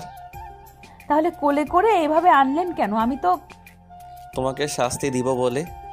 মেরুর কথা শেষ করার আগেই মেহেরাব নিজের সাথে মিশিয়ে শুয়ে মেরুর গলায় মুখ গুজে দিল। মেরুর জান বের হবার মতো, হার্ট দ্রুত বিট করছে, শরীরের প্রতিটা লোম দাঁড়িয়ে আছে, নিঃশ্বাস বড় হয়ে আছড়ে পড়ছে। মেরু মেহেরাবের মাথা সরানোর জন্য চেষ্টা করেও পারল না। এদিকে গলায় আস্তে আস্তে চুমু খেতে খেতে তারই মধ্যে একটা ল্যাব বাইট দিয়ে বসলো। মেরু চিৎকার করে উঠবে তার আগে মুখ চেপে ধরল মেহেরাব। শাশুড়ি আম্মুকে জানাতে যাচ্ছ তার মেয়েকে তার হবু জামাই আদর দিচ্ছে? আমার কোনো প্রবলেম নেই। তোমার যদি জানাতে ইচ্ছে হয় তাহলে আমি হাত সরিয়ে নিচ্ছি, তুমি এবার চিল্লাতে পারো। বলেই আবার গলায় মুখ গুজে নিল। মেরু বিছানার চাদর খামচে ধরে চুপটি করে রইল। বাইকটা একটু জোরেই পড়েছে, খাড় জ্বলে যাচ্ছে, চোখের কুর্নিশ দিয়ে এক ফোঁটা জল গড়িয়ে পড়ল। এই ব্যথার মাঝেও কেমন এক অদ্ভুত ভালো লাগা কাজ করছে। অজান্তেই মুখে হাসি ফুটে উঠল। মেহেরাব মেরুর কানে কানে ফিসফিস করে বলল, সোহাগের সঙ্গে রাগ না মিশিলে ভালোবাসার স্বাদ থাকে না, তরকারিতে লঙ্কা মরিচের মতো, বুঝলে মেরি মেরুন সোনা? মেরু কিছু বলল না। মেহেরাব মেরুকে এবার বুকের মাঝে এনে জড়িয়ে ধরেছে। ঘুমিয়ে পড়ো, আজ আর শাস্তি দিব না, বিয়ের পর সব কিছুর হিসাব মিটাবো। এখন না হয় তোলা রইল। আপনাকে যত দেখি ততই মুগ্ধ হই মেহের, ভালোবাসি আপনাকে। আমি তো তোমায় বাসি না। আমি ঘুমাবো, বাই। ওকে ঘুমাও, এই বুকের স্থান তো তোমারই। নাও, লক্ষ্মী মেয়ের মতো চুপটি করে ঘুমিয়ে পড়ো। মেরু মেহেরাবকে দুহাতে জড়িয়ে শান্তির নিদ্রায় পাড়ি দিল। মেহরাব ঠোঁট বেঁকে হেসে মেরুর চুলের ভাঁজে চুমু খেয়ে সেও নিদ্রায় পাড়ি দিল। মানুষের জীবনে কখন কি ঘটে যায় তা বলা যায় না। যেভাবে সময় স্রোতের মতো বয়ে যায় অথচ তা ধরে রাখা যায় না। কিন্তু প্রতিটা সময় নিজের সাথে ঘটে যাওয়া মুহূর্তগুলো কখনো কখনো মধুর হয়, আবার কখনো কখনো খুব কষ্টদায়ক হয়ে ওঠে। প্রকৃতির নিয়ম বড়ই অদ্ভুত। আল্লাহ নিজের ইচ্ছায় কাউকে কষ্ট দেন, আবার নিজের ইচ্ছায় কাউকে সুখ দেন। হাসপাতালের করিডোরে সবাই ছটফট করছে পেশেন্টের জন্য। পেশেন্টকে নিয়ে যাওয়া হয়েছে চিকিৎসা করতে। গুরুতর না হলেও মোটামুটি আঘাত সে ভালো করেই পেয়েছে। হয়তো মাসখানেক বেড রেস্টে থাকতে হবে। ডাক্তার বাড়ির লোকদের খবর পাঠালেন। এর মধ্যে পুলিশও চলে এসেছে। কিভাবে কি হলো সবকিছু জানতে এটা কি আসলেই দুর্ঘটনা নাকি কারো চক্রান্ত? স্যার, আপনারা ভালো করে তদন্ত করে দেখবেন কে আমার ছেলের এত বড় ক্ষতি করতে চেয়েছে। আমার ছেলের পিছনে এত বড় শত্রু কে হতে পারে আমি জানতে চাই। স্যার, আপনি চিন্তা করবেন না, আমরা এর জন্য পুরো টিম লাগিয়ে দিয়েছি, তদন্ত করা হচ্ছে। আমার ভুক্তভোগী রোগীর সাথে কিছু কথা বলার আছে, আমরা কি তার সাথে দেখা করতে পারি? ইকবাল অফকোর্স আসুন। ইকবাল পুলিশ আকবরকে নিয়ে পেশেন্টের রুমে ঢুকলেন। পেশেন্টের হাতে পায়ে আর মাথাতে ব্যান্ডেজ করা। স্যার, নর্মালভাবে জিজ্ঞেস করবেন। ডক্টর বলেছে পেশেন্টকে রেস্ট নিতে। এখন কথা বললে মাথায় হয়তো কিছুটা আঘাত লাগতে পারে, একটু বুঝে শুনে বলবেন।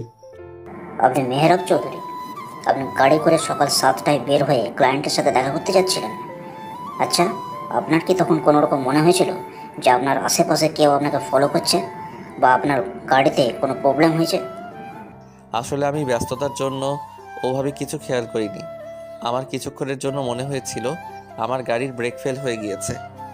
আমি গাড়ি নিয়ন্ত্রণ করতে পারছিলাম না।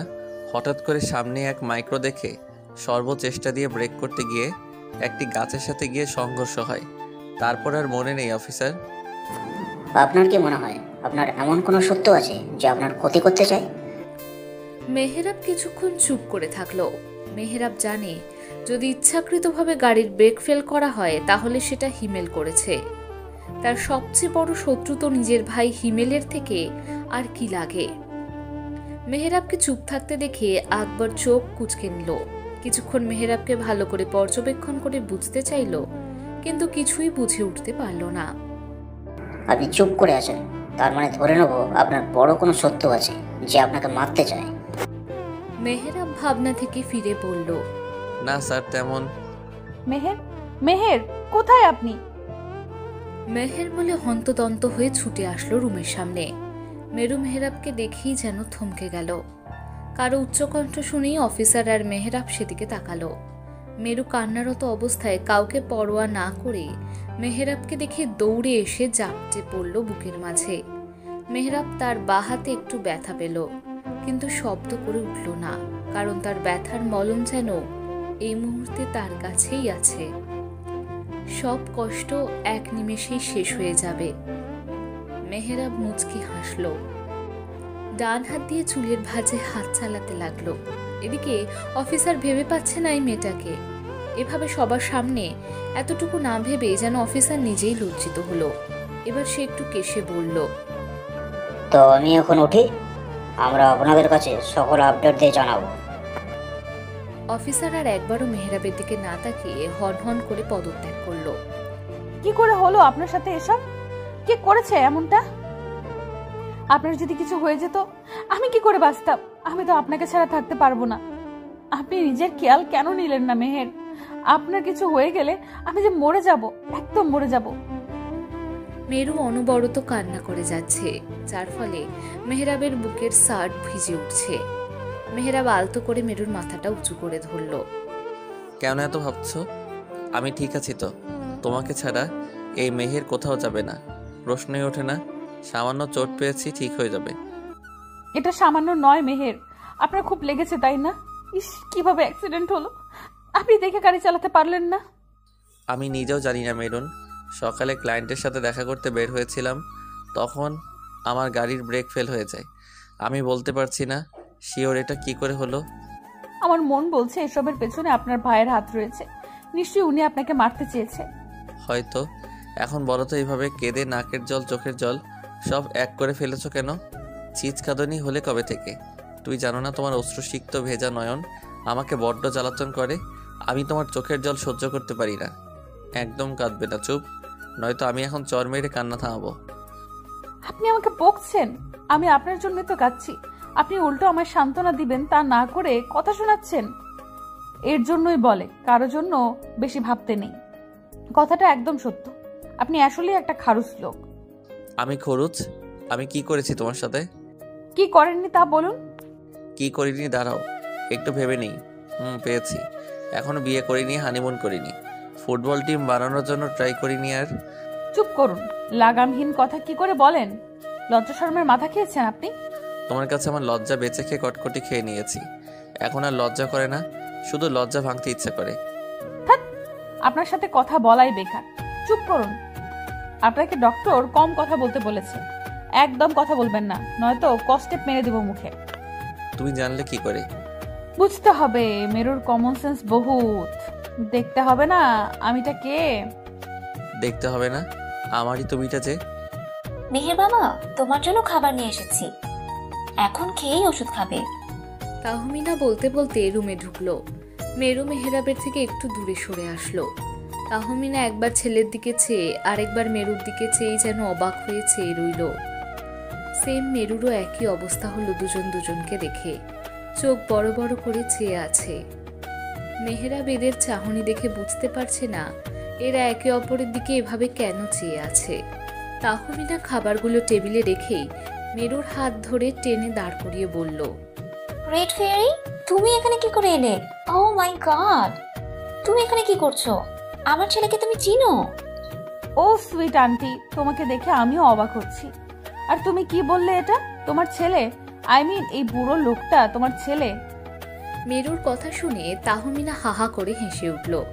এদিকে মেহেরাব মেরুর কথা শুনে খেপে গেল।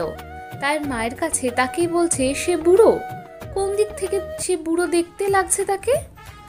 কি বললে? বুড়ো? এতদিনে একটা মনের মতো কথা বললে, পরানটা যেন শীতল হয়ে গেল। সত্যি রেড ফেয়ারি, তুমি ঠিক বলেছো। আমার মতো ইয়াং বিউটিফুল লেডির এমন বুড়ো একটা ছেলে আছে, কেউ বিলিভই করে না। তাই তো কোথাও এই বুড়ো লোকটার সাথে বের হই না। আন্টি তুমি সত্যি খুব মজার কথা বলো, সো কিউট। তুমিও তাই এখানে কি করে? আমি তো কিছুই বুঝতে পারছি না। মেহের বাবা, রেড ফেয়ারি এখানে কি করে আসলো? তোমরা দুজন দুজনকে চিনো আগে থেকেই? হুম। তাই কি করে চিনো তোমরা একে অপরকে? মা আমার ভার্সিটির স্টুডেন্ট ছিল, সেই সুবাদেই। আর আর এইভাবে বলার কি আছে? সোজা সাপটা বলে দিলেই পারেন আমি দুজন দুজনকে ভালোবাসি, সিম্পল। মেরু বলে থেমে তো গেল, কিন্তু তাহমিনার রিয়াকশন দেখার মতো হলো। মেহেরাবও অবাক হলো। ইকবাল মাত্রই অফিসারদের সাথে কথা শেষ করে বিদায় দিয়ে রুমের সামনে আসলো। তখনই এমন কথা শুনে সেও স্তব্ধ হয়ে দরজার সামনে দাঁড়িয়ে পড়ল। মেহরাব জানে না এখন কি হবে, তার ড্রামা, মায়ের কোনো ড্রামা শুরু হবে। দরজার সামনে ইকবালকে দেখেও মেহরাব এবার চোখ ফিরিয়ে মেরুর দিকে চেয়ে ইশারায় কিছু বলল। মেরু সেই ইশারা ধরে পিছন ফিরে তাকিয়ে ইকবালকে দেখে ভয়ে কাঁদো কাঁদো ফেস করে মেহরাবের দিকে অসহায়ভাবে চেয়ে থেকে বুঝালো, আমি এভাবে বলতে চাইনি, থোড়ি না বলে ফেলেছি, প্লিজ আমাকে শাস্তি দিতে যাবেন না। মেহরাব কি ভাবছে তা বোঝা যাচ্ছে না, কিন্তু মেহরাব মেরুর ফেস দেখে ঠিক আন্দাজ করতে পেরেছে, মনে মনে খুব হেসেও যাচ্ছে। মেরুর কথাতে প্রায় তাদের তিনজনের মাঝে নীরবতা ছেয়ে গেল বেশ কিছুক্ষণ। মেরু একবার মাথা উপর দিকে করে আবার মাথা নিচের দিকে করে ফ্লোরে চেয়ে আছে। আবার এক হাতের নখ দাঁত দিয়ে কামড়াতে কামড়াতে ভাবতে লাগলো, হয়তো মেহের এই মুহূর্তের জন্য তাকে পরবর্তীতে বকবে। এমনও হতে পারে তার কোনো প্রবলেম আছে, তাই বাড়িতে জানায়নি। কিন্তু তার ধারণা এমন একটা ভুল কি করে হয়ে গেল, এটা ভেবেই খুব আফসোস করছে মেরু। যদি আঙ্কেল আন্টির সাথে মেহরাবের ঝামেলা সৃষ্টি হয়, তখন মেরু কি করবে, কি উত্তর দেবে মেহরাবকে? অন্যদিকে তাহমিনা এখনো হাঁ করেই চেয়ে রয়েছে। কিছুক্ষণ আগে যে শব্দচয়ন তার কান অবধি পৌঁছেছে, ওটা কি আধো বাস্তব? সে কি ঠিক শুনছে তো? এটাই ভেবে চলেছে তাহমিনা। চোখের পলক ফেলার নাম নেই, এক ধ্যানে মেরুর দিকে তাকিয়ে আছে। মেরু তাহমিনার এক বড় বড় চোখ দেখেও নিজে বড় বড় চোখ করে তাকালো। মেহরাব এদের দুজনের একে অপরের রিয়াকশন দেখে কি বলবে বুঝে উঠতে পারল না। একবার মায়ের দিকে চোখ ঘোরাচ্ছে তো আর একবার মেরুর দিকে চোখ ঘোরাচ্ছে। ঠিক তখন ইকবাল গলা খাকড়ে দিয়ে রুমে ঢুকলো। মিনা, কি হয়েছে এখানে? আর এই মেয়েটাকে আগে তো কখনো দেখিনি মনে হচ্ছে। ইকবালের কথা শুনে ওদের দুজনেরই ধ্যান ভেঙে গেল। তাহমিনা মেরু দুজনেই ইকবালের দিকে চাইল। ইকবাল উত্তরের আশায় চেয়ে আছে। মেহরাব এখনো চুপ। তাহমিনা মুখ খুলতে যাবে অমনি মেরু বলে উঠল, হাই আঙ্কেল, আমি মেরুন ইবনে মুনতাহা। আমি স্যারের ভার্সিটির স্টুডেন্ট। স্যারের অসুস্থতার কথা শুনে দেখতে আসলাম। মেরু হেসে হেসে কথাগুলো বলে শেষ করে মেহরাবের দিকে চাইল। মেহরাব ভুরু কুঁচকে আছে। ও পুরো কথা বলতে না দিয়ে পাশ থেকে তাহমিনা বলে উঠল, রাখো তোমার ও, তুমি আমার কথা শুনো। আমাদের মেহের বাবা না প্রেম করছে। আমার তো বিশ্বাসই হচ্ছে না আমার ছেলের চয়েস আমার সাথে মিলে যাবে। এই বলে হঠাৎ করে তাহমিনা মেরুর সামনে এসেই টাইট করে জড়িয়ে ধরল। মেরু ভরকে গিয়েছে। ততক্ষণে মেরুর মনে হচ্ছে ওর বুকের খাঁচা ভেঙে ভাগ হচ্ছে। না পারছে তাহমিনাকে নিজের থেকে সরাতে, না পারছে ধরে রাখতে। তবুও ভালো সুবাদে মেরু ভেটকি দিয়ে তাহমিনাকে জড়িয়ে ধরল। তাহমিনার যেন খুশি আর ধরে না। রেড ফেয়ারি, তুমি আমার ঘরের বউ হবে, আমি তো বিশ্বাসই করতে পারছি না। আমার ছেলে যে আমার চয়েসকেই সে নিজের সাথে জড়িয়েছে। আমার ছেলে তোমাকে ভালোবাসে। আমি তো তোমার মতো একটা ফেয়ারিকে চেয়েছিলাম। আজ আমি ভীষণ খুশি। আমার তো ইচ্ছে করছে তোমাকে এই মুহূর্তেই তুলে নিয়ে যেতে আমাদের বাসায়। তোমাকে আজ আর ছাড়ছি না। ওই বাদরটা আমাকে কখনো তোমার কথা বলেওনি। আজ তো একটা হনুমান হয়েছে। তুমি জানো আমার ছোট্ট মেয়েটা সারাক্ষণ তোমার গল্প করবে। তোমাকে দেখার জন্য তো অনেক দিন কান্নাকাটিও করেছে। ইস, মেয়েটাকে নিয়ে আসতে পারলাম না। তাহমিনা একের পর এক বলতেই রইল। এদিকে মেরুর পরাণ যায় যায় অবস্থা। অসহায় চোখে মেহরাবের দিকে চেয়ে কিছু একটা বলল চোখের ইশারায়। মেহরাব বুঝতে পেরে এতক্ষণ পর মুখ খুলল, মামনি, আর কতক্ষণ এভাবে জড়িয়ে রাখবে? আমার খুব খিদে পেয়েছে, খাইয়ে দাও। তাহমিনা এবার মেরুকে ছেড়ে মেরু সারা মুখে চুমু খেতে লাগলো। মেরু ভেবে পাচ্ছে না এ কোন মুসিবতে এসে আটকে গেল। সেই দিনের থেকেও আজ খুব ভয়ঙ্কর লাগছে আন্টিটাকে। মাকে গিয়ে সব বলতে হবে। এই আন্টিটার ছেলেই মেহরাব। ইকবাল তাহমিনার পাগলামো দেখে কাছে এসে তাহমিনাকে ধরে দূরে টেনে আনলো। কি করছো কি মিনা? এই মেয়েটাকে এভাবে চুমু খাচ্ছ কেন? মেয়েটিকে দেখো কিভাবে আনইজি ফিল করছে। তো আমি কি করব? আমার তো এই ফেরিকে চাই। প্লিজ তুমি এই ফেরিকে আমাদের ঘরে আনার চেষ্টা করো। কি যাতা বলছো? তুমি কি পাগল হয়ে গেলে? আমার তো তোমাকে এই মুহূর্তে সুস্থ মস্তিষ্কের মনে হচ্ছে না। তোমার ছেলের থেকেও দেখি তুমি বেশি পাগলাম করছো। চুপ করো তুমি। আমি এত সুন্দর চাঁদের মতো টুকটুকে ফেরিকে তো মেহেরের বউ করে চেয়েছিলাম। আজ যেন স্বপ্নটা বাস্তব হলো। তাতে আমি খুশি হব না? ইস, আমার যদি দুটো পাখনা থাকতো। স্টপ মিনা, বাচ্চাদের মতো কথা বলো না। তুমি ভুলে যাচ্ছ তুমি এখন এক মুরব্বী। You just stop. হ্যাঁ, আমাকে বলে চুপ। তুমি মুখে কস্টেপ মেরে বসে থাকো। তুমি বুইড়া বেটা হইতে পারো, আমি না। আর হতে পারো কি, তুমি তো বুইড়া বেটাই। আমার সাথে তোমাকে দেখলে সবাই শুধু হা করে চেয়ে থাকে। কারণ কি জানো? কারণ সবাই ভাবে আমি তোমার নাতির মতো, তুমি আমার নানার মতো হবা। হ্যাঁ। তাহমিনার কথা শুনে মেরু ফিক করে হেসে উঠল। এতে যেন ইকবাল একটু লজ্জিত হলো। মেহেরাব চোখ গরম দিতেই মেরু ঠোঁটে আঙুল চপিয়ে ধরল। আমি তোমার নানা, তুমি আমার নাতি? ছি, কি সব বকছো? 45টা বছর তোমার সাথে সংসার করছি, আর আজকে এত দূর এসে এই কথা বলছো? ঠিক আছে, আমিও দেখব এরপর লোকে তোমার দিকে তাকিয়ে থাকে না আমার দিকে। কি করবে শুনি? এই মডার্ন যুগের ইয়ং বয় হব। পিছন জন্মে হতে পারোনি আর এই জন্মে ট্রাই করবে? হ্যাঁ। কে বলেছে তোমায়? তুমি জানো ইয়াং সময় আমার পিছনে কটা মেয়ে লাইন ধরে থাকতো, কতটা প্রপোজ আসতো, কটা লাভ লেটার পেতাম। ইকবাল আর কিছু বলতে যাবে তার মধ্যেই তাহমিনার দিকে চোখ পড়তেই থেমে গেল। তাহমিনা রাগে লুক নিয়ে চেয়ে আছে। ইকবাল একটা ঢোকে নিল। সে জানে না কি থেকে কি বলে ফেলেছে। আজ মনে হয় কপালে দুঃখ আছে। আর কি থেমে গেলে কেন? বলে ফেলো। সবাই তোমার লাইন ধরতো, তুমি কার লাইন ধরেছো? বলো বলো শুনি। ইকবাল মহা বিপদে পড়ে এবার ভয়ে চুপসে গেল। মেহেরাব মেরুর দিকে চেয়ে এবার আমতা আমতা করে ফিসফিসিয়ে বলল, মিনা, এখানে ছেলেমেয়েরা আছে, আমরা পরে এসব। চুপ করো, তোমাকে পরে দেখে নিব। বাসায় চলো, আজ তোমার হচ্ছে। এতক্ষণ ধরে মেহেরাব মেরু তাদের দুজনের ঝগড়া দেখে যাচ্ছিল। মেরু আর পারল না হাসি চেপে রাখতে। লাস্ট অব্দি উচ্চস্বরে হেসেই উঠল। ইকবাল তাহমিনা দুজনেই মেরুর দিকে চোখ রেখে কপাল কুঁচকে ফেলে। তাহমিনা মুগ্ধ হয়ে মেরুর টোল পড়া হাসি দেখছে আর মনে মনে মাশাআল্লাহ বলে যাচ্ছে। এদিকে মেহেরাবও মুচকি হাসছে। আঙ্কেল আন্টি, তোমরা দেখছি আমাদের থেকেও বাচ্চা। এর জন্যই বলি তোমরা এই বুড়ো ছেলেটা এমন কেন? আজ বুঝলাম সত্যি তোমরা খুব ফানি। এই শোনো, তোমার সাথে পরিচয় করিয়ে দিই। আমার বান্ধবী তাহরিনা, মনে আছে ওর কথা তোমার? ওর ওই মেয়ে মেরু। কয় মাস আগে দেখা হয়েছিল শপিং মলে। আমি বিশ্বাস করতে পারছিলাম না, সেই ছোট্ট মেরু কত মিষ্টি হয়ে গিয়েছে। আমার আর তাহরিনার ইচ্ছে ছিল ওদের দুজনের একে অপরের সাথে বিয়ে দিতে। আল্লাহ কবুল করেছে। কত খুঁজেছিলাম, সত্যি আল্লাহ যার ভাগ্যে যা রাখে সে থাকেই। আমাদের দোয়া কবুল করেছেন। এভাবে টুকিটাকি অনেক কথা বলার পর তাহমিনা আর ইকবাল চলে যায় কিছুক্ষণের জন্য, আবার আসবে বলে। মেরু মেহেরাবের পাশে বসে আছে। মেরুন, হুম, আমার মা এমনই, তুমি কিছু মনে করো না। আসলে মার যখন সবচেয়ে পছন্দের জিনিসটা তার কাছে চলে আসে বা সে পেয়ে যায়, তখন তার মাথায় বুদ্ধি আসে না কি করে বসে। এতই আনন্দিত হয় যে অপর মানুষটি কেমন তার এটা মনে থাকে না। দেখলে না তখন তোমায় কিভাবে জড়িয়ে ধরে বুকে টেনে নিল, আবার সারা মুখে চুমু খেলো। আমি জানি তুমি বিরক্ত হওনি, কিন্তু এমন পরিস্থিতিতে কখনো পড়নি, তাই এমন কমফোর্ট ছিলে না। আমি মার হয়ে সরি বলছি।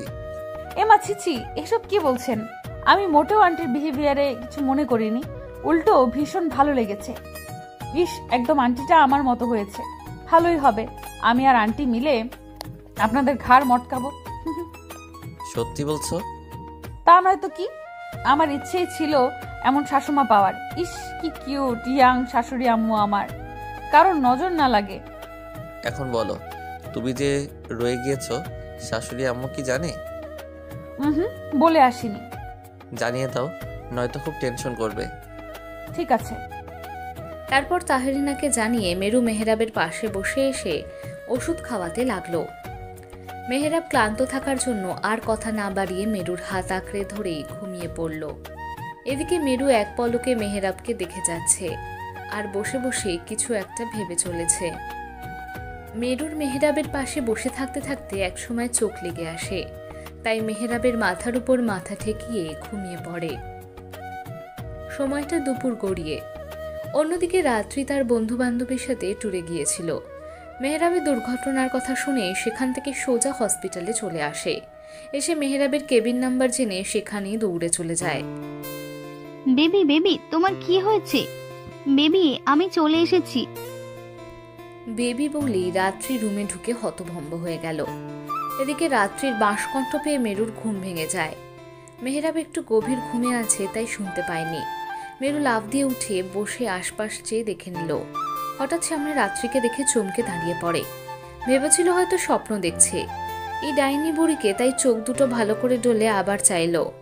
না, ঠিক দেখছে স্বয়ং সামনে রাত্রি শাকচুন্নিটাই দাঁড়িয়ে আছে।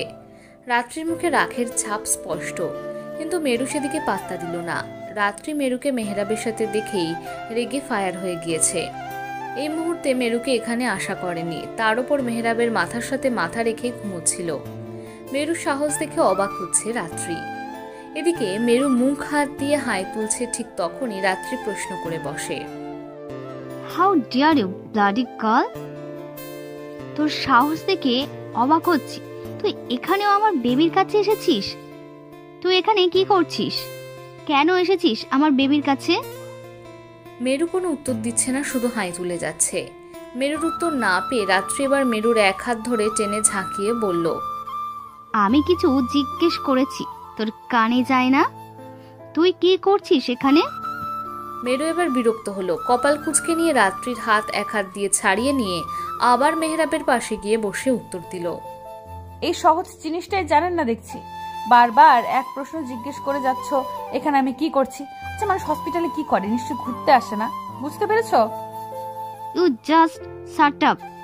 এত কিছু বলতে বলিনি, আমি জানতে চেয়েছি তুই এখানে কি করছিস। দেখতেই পাচ্ছ কি করছি, তাই উত্তর দিবার ইচ্ছে করছে না। নিজ চোখে দেখে নাও। আমার বেবির কাছ থেকে সরে বস। রাত্রি মেরুকে টেনে দাঁড় করিয়ে নিজে বসতে যাবে, মেরু উল্টে রাত্রিকে সরিয়ে দিল। মেহের আশেপাশে থাকার অধিকারটা আমার, তো এখানে আমি বসবো, তুমি না। যদি এতই ইচ্ছে করে বসতে, ওখানে টুল আছে, বসে পড়ো। তুই জানিস তোর থেকে অধিকারটা বেশি আমার, কারণ আমি বেবির কাজিন। বেবির সাথে আমার বিয়ে হবে, বেবির অধিকারটা আমারই হবে, তোর নয়। তাই নিজের স্বপ্ন দেখা বন্ধ কর। তোমার কথা শুনে আমার হাসি পেল। আমি স্বপ্ন দেখা বন্ধ করব? আমার থেকে তো দেখছি জেগে জেগে তুমি বেশি স্বপ্ন দেখছো। আচ্ছা, আমাকে একটা প্রশ্নের জবাব দিবে? সেই কখন থেকে দেখছি আসার পর থেকে মেহেরকে বেবি বেবি করেই মাথা খেয়ে নিচ্ছ আমার। তো তুমি মেহেরের কোন জন্মের জননী গো? আই মিন, মেহেরকে দেখে তো মনে হচ্ছে না বেবি। আর আমার মতে বেবি মানে বাচ্চা, তার মানে তুমি মেহেরের। বলেই মেরু ঠোঁট টিপে হাসল। রাত্রি মেরুর কথা শুনে আরো ক্রোধান্বিত হলো। ক্রোধে গর্জে মেরুকে ধমকে উঠল, স্টপ ইওর ননসেন্স ওয়ার্ড। আর একটা কথা বললে তোর খবর আছে। এই বেবি সেই বেবি নয়, এটা হচ্ছে ভালোবাসার ডাক। ওটা তোর মতো থার্ড ক্লাস মেয়েরা বুঝবে না, যত সব ফালতু মেয়ে। সত্য জানতে চাইলেও আজকাল দোষ দেখছি। আমার আবার এমন ভালোবাসার দরকার নেই যে ভালোবাসার মানুষ ভেবে বসবে পুত্র জননী। মেরু আর চোখে শুধু রাত্রিকে দেখছে। একদম উচিত শিক্ষা জব তো ভালোই করা গেছে। মেরু উপর দিয়ে না হাসতে পারলেও ভিতর দিয়ে হাসতে হাসতে মরে যাচ্ছে, কারণ রাত্রির রিয়াকশন সেই পারছে না মেরুকে কাঁচা চিবিয়ে খেতে। রাত্রি আর কথা না বলে মেহরাবের পাশে গিয়ে দাঁড়ালো। এবার আর মেরু মানা করলো না। বেবি, মাই বেবি, তুমি ঠিক আছো তো? দেখো আমি রাত্রি এসেছি। তোমার এমন অবস্থা কি করে হলো বেবি? তোমার যদি কিছু হয়ে যেত তাহলে এই রাত্রি কি হতো? বেবি কথা বলো, চোখ খোলো। মেরু রাত্রির কথা শুনে দুই ভুরু জোড়া কুঁচকে নিল। সাথে একটু বিরক্ত হলো। ন্যাকামোর একটা সীমা আছে। এ দেখছি ন্যাকামোর ফ্যাক্টরি নিয়ে এসেছে সাথে করে। রাত্রির কথা শুনে মেহরাব এবার চোখ মেলে তাকালো।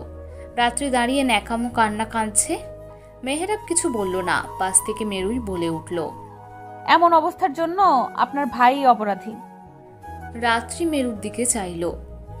You just shut up. কি ফালতু কথা বলছো? আমার ভাইয়া কেন বেবিকে মারতে যাবে? আমার ভাইয়া এমনটা কখনো করতে পারে না। ইউ মিথ্যে কথা বলে আমার ভাইকে কেন ফাঁসাচ্ছ? বিশ্বাস না হলে গিয়ে জিজ্ঞেস করতে পারো, আর উত্তরটাও পেয়ে যেতে পারো। আমি বিশ্বাস করি না, আর যদি মিথ্যে হয় তাহলে তোমার কি অবস্থা করি দেখে নিও। কি হচ্ছে কি? তোমরা আবারও লেগে পড়েছ? রাত্রি, কখন এসেছিস? বেবি তুমি আগে বলো ঠিক আছো তো? তোমার বেশি লাগেনি তো? আমি ঠিক আছি। তুই না ট্যুরে গিয়েছিলি ফ্রেন্ডের সাথে? আমি তোমার কথা শুনেই ছুটে চলে এসেছি। আমি বিশ্বাস করতে পারছি না বেবি, তোমার যদি কিছু হয়ে যেত। ইস, কতটা আঘাত পেয়েছো। প্রবলেম নেই, আমি তোমার সেবা যত্ন করব। তুমি দেখবে খুব তাড়াতাড়ি ভালো হয়ে যাবে। মেহেরাব একবার মেরুর দিকে চাইল। মেরুর নাক মুখ ফুলে আছে, তার মানে রাগে জিদ্দে ফুলছে। মেহেরাব বুঝতে পেরে রাত্রিকে বলল, এসব কিছু তোর করতে হবে না। একটা কাজ কর, তুই এসেছিস, ভালো করেছিস, দেখা হয়েছে। এখন বাসায় গিয়ে ফ্রেশ হয়ে খেয়ে দে, রেস্ট নে। রাত্রি একবার মেরুর দিকে চেয়ে বলল, আমি যাব না, তোমার সাথেই থাকবো এখানে। তোমার সাথেই বাসায় যাব। রাত্রি কি বকবক করে যাচ্ছিস? যা বাসায় যা, এখানে থাকতে হবে না। আর হ্যাঁ, মাকে পাঠিয়ে দিস তাড়াতাড়ি। কিন্তু কোনো কিন্তু নয়, যেটা বলেছি ওটাই। এখানে থাকতে হবে না, এখনই বাসায় যাবি। অতপর রাত্রি থাকতে চেয়েও পারল না। মেহেরাব ধমকে পাঠিয়ে দিয়েছে। যাওয়ার আগে মেরুর দিকে রাগে লুক দিয়ে গিয়েছে। মেরু মুখ ভিঞ্চি কেটে দিয়ে মুখ ঘুরিয়ে নিল। তখন হসপিটালে ছেলে মেয়ের সামনে কিছু বলতে পারিনি। এখন সত্যি করে বলো, তুমি কার পিছন পিছন করেছিলে? মিনা, তুমি এখনো টিনেজারের মতো সেই কোথা ধরে বসে আছো? আরে বাবা, ওটা প্রায় কত যুগ আগের কথা বলো তো। এর মাঝে আমাদের ৪৫টা বছর কেটে গিয়েছে। ওসব টেনে খামোকা কেন পেঁচাচ্ছ? ও, এখন অমনি আমি পেঁচিয়ে নিচ্ছি। যখন বলেছিলে তখন কিছু মনে ছিল না? আহ মিনা, এদিকে আসো আমার লক্ষ্মী বউ। তুমি তো জানো আমি তুমি কতটা ভালোবাসি। আমি হয়তো একটু গম্ভীর থাকি, বাট তোমাকে ভালোবাসে কখনো কমতে দেখেছো? সে আগের মতো করেই রোজ ভালোবেসে যাচ্ছি। একটু কমনি, যত দিন সময় যাচ্ছে ততই আমাদের ভালোবাসা বেড়ে চলছে। আমি আজও আগের মতো করেই তোমায় খুব ভালোবাসি।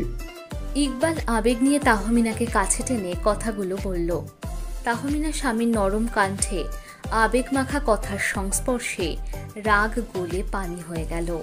তাহমিনা লজ্জা পেয়ে ইকবালকে বলল, হয়েছে হয়েছে, এই বুড়ো বয়সে আর ভীমরতিকে টেনে এনো না। ছেলে মেয়ে বড় হয়েছে, কদিন পর ঘরে বউ আসবে, আর উনি আসছে আবেগী কথা বলতে। লজ্জা শরমের মাথা খেয়েছো দেখছি। তুমি আনরোমান্টিকই রয়ে গেলে মিনা। যত রোমান্স তো আমি নিজে ঠেলে ঠুলে তোমাকে নিয়ে করে এসেছি।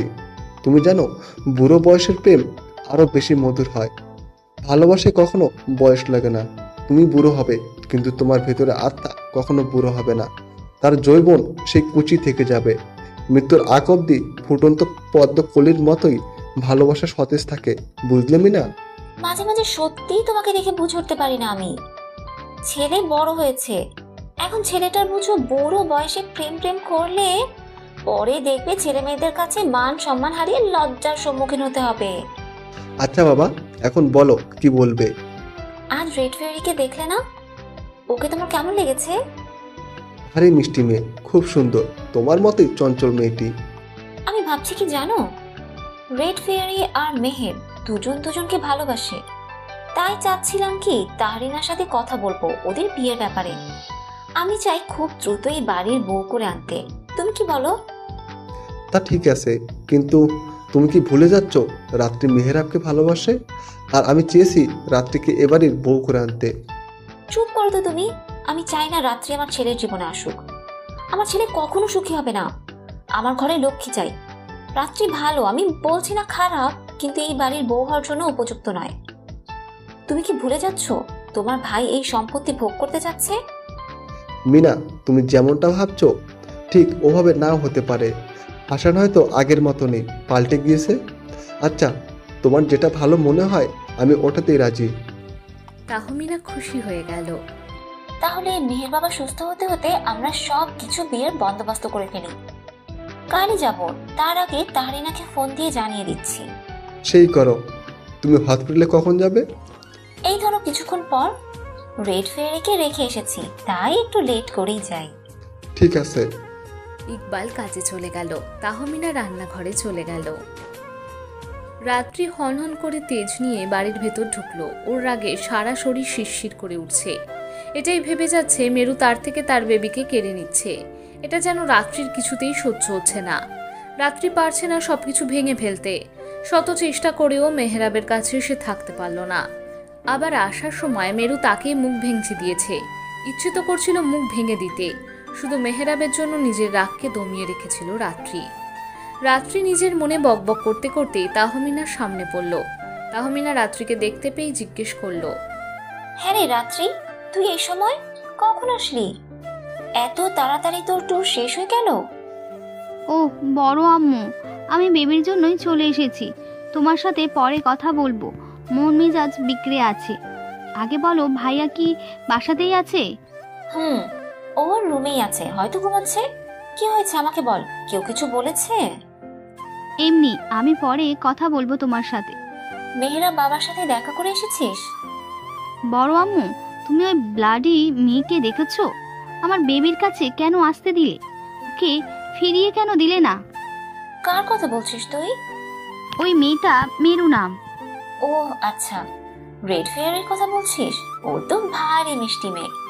কি হয়েছে, এভাবে রেগে আছিস কেন? ও কি তোকে কিছু বলেছে? এই মেয়েই সেই মেয়ে আমাকে চড় মেরেছিল। ওকে দেখলে আমার সহ্য হয় না। আমি ওকে ছাড়বো না। এর প্রতিশোধ আমি নিব। আগে ভাইয়ার সাথে কথা বলে আসি। সে কি, ওই তোকে মেরেছে? মেয়েটিকে দেখে তো মনে হয় না অকারণে কাউকে আঘাত করবে। তুই ভুল করেছিস, তাই হয়তো। তুমি ওর টান টানছো, আর টানবই না বা কেন? তুমি তো আমাকে দেখতেই পারো না। রাত্রি এসব কি বলছিস? তুই এই বাড়ির মেয়ে, তোকে কেন দেখতে পারবে না? কি সব বলে যাচ্ছিস? মাথা খারাপ হয়েছে তোর? যেটা সত্যি সেটাই বলছি। তুমি আর শিখা চাও না আমি এই বাড়ির বউ হই। আমাকে উপর দিয়েই শুধু ভালোবেসে দেখাচ্ছ। আমি সব বুঝি। তোমার সাথে এখন আমি কথা বলবো না। পারলে খাবারটা পাঠিয়ে দিও। রাত্রি রেগে চলে আসলো, তাহমিনাকে কথা বলার সুযোগ দিল না। তাহমিনা মনে মনে ভাবছে, ভুল তো কিছু বলিসনি, ঠিকই বলেছিস। যাও, এতদিন পর মাথায় তোর ঘিলু আসলো। হ্যাঁ, তাতে আমার স্বামীর কি? আমি তো রেড ফেয়ারিকে এই বাড়িতে বউ করে নিয়ে আসবো। যাই, গিয়ে কাজটা শেষ করে আবার যেতে হবে। তাহমিনা হাতের কাজ শেষ করতে চলে গেল। ওখানে এভাবে সং হয়ে দাঁড়িয়ে আছো কেন? এদিকে এসে বসো। মেরু কোনো কথা বলছে না, চুপ করে এখনো দাঁড়িয়ে আছে। মেরুর হাবভাব দেখে মেহরাব কিছু বুঝতে পারছে না।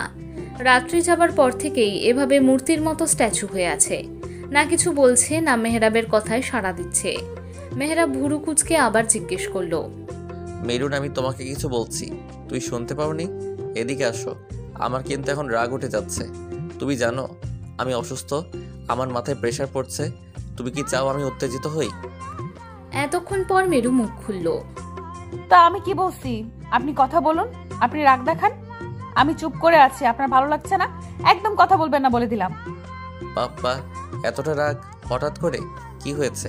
আমার তো যথেষ্ট মনে আছে, আমি তো কিছু করিনি যে তুমি ভূতবের মতো মুখ ফুলে রেখেছো। বেশ করেছি, লাগলে পটকা মাছের মতো আজীবন ফুলে থাকবো, পেঁচার মতো ফুলে থাকবো, লুচির মতো ফুলবো। আপনার কোনো সমস্যা? বলেছি না কথা বলবেন না আমার সাথে। মেরু রাগ নিয়ে মেহরাবকে এসব বলছে। মেহরাব মুচকি হাসলো। সে ভালো করেই এবার বুঝতে পেরেছে তখনকার জন্য ম্যাডাম টমেটোর মতো গাল করে রেখেছে। এই মুহূর্তে আরও রাগালে মন্দ হয় না, যেই ভাবা সেই কাজ। মেরুকে আরও রাগাতে মেহরাব বলে উঠল, আমার মনে হচ্ছে বাসায় গিয়ে রাত্রির হাতের সেবাই নিতে হবে। কেউ তো আর আমার সেবা করবে না। সে তো বলে দিছে তার সাথে কথা বলতে না। থাক, কি আর করে, রাত্রিকে বলবো। আমার সে আর কিছু বলার আগেই মেরু এসে মেহরাবের ব্যথা হাত চেপে ধরে দিয়ে বলল। মেহরাব সে বাদ দিয়ে এবার শুরু করে দিল।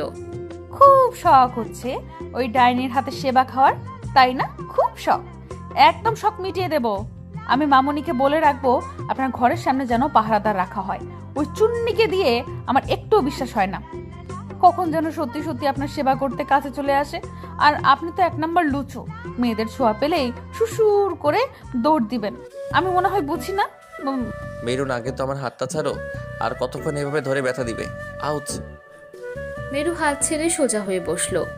মেহরাব মেরুর হাত ধরে নিজের কাছে টেনে আনলো। মেরু ছোটার চেষ্টা করলো, কিন্তু মেহরাব সে ছাড়ছে না।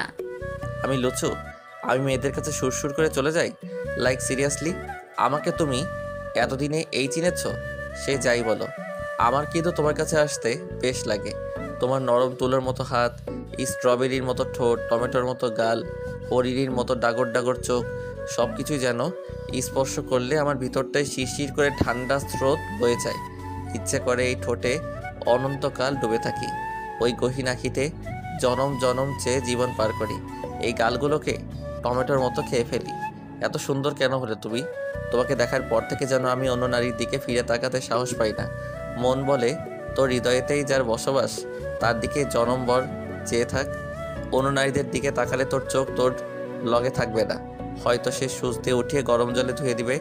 তাই আমার নীলাভ আঁখি কাউকে পরখ করে না। মেরুন, আমি তার নেশায় নেশাক্ত হয়ে গেছি।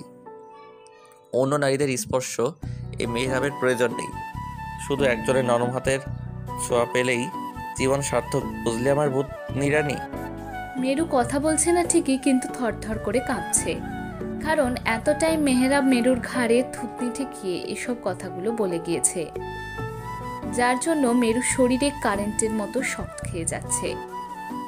মেরু কাঁপা কাঁপা গলায় শুধু কোনো রকমে বলল, মেহের আমার কেমন করে। মেহরাব মুচকি হেসে কানে ফিসফিস করে বলল, তোমার কেমন কেমন করে? মেরু লজ্জাবতী গাছের মতো এবার সত্যি চুপসে গিয়েছে। কিভাবে বুঝবে এই অনুভূতি? এই অনুভূতি বোঝানোর সাধ্য তার নেই। কেমন মাদকতা মেশানো ভয় হয় খুব এই মাদকতায় ডুবে যেতে। মেরুর ভাবনার মাঝে মেহরাব মেরুকে ঘুরিয়ে নিজের দিকে ফিরিয়ে নেয়। মেরুর চোখ বন্ধ, ঠোঁট দুটি অনবরত সাগরের ঢেউর মতো কেঁপে চলেছে। মেহরাবের নেশা ধরে গেল, তাই আলতো করে মেরুর ঘাড়ে হাত ডুবিয়ে ঠোঁটে ঠোঁট মিলিয়ে দিল। মেরুর হৃৎপিণ্ড খুব দ্রুত ছুটে চলেছে। আজ যেন আবারও খুব ইচ্ছে করছে মেহরাবের সাথে সায় দিতে। তাই মেরু আর বাধা দিল না, নিজেও মেহরাবের সাথে তালে তাল মেলালো। আজ কেউ চুপ নেই, দুজনের মাঝে চলছে অফুরন্ত ভালোবাসা, আকাঙ্ক্ষা, ইচ্ছে, আর আছে কিছু নতুন নতুন অনুভূতি। ভাইয়া ভাইয়া, তোর সাথে আমার কথা আছে, ঘুম থেকে ওঠ। রাত্রি আমার ঘুমের ডিস্টার্ব করবি না, আমাকে ঘুমোতে দে। এখন এখান থেকে যা তো।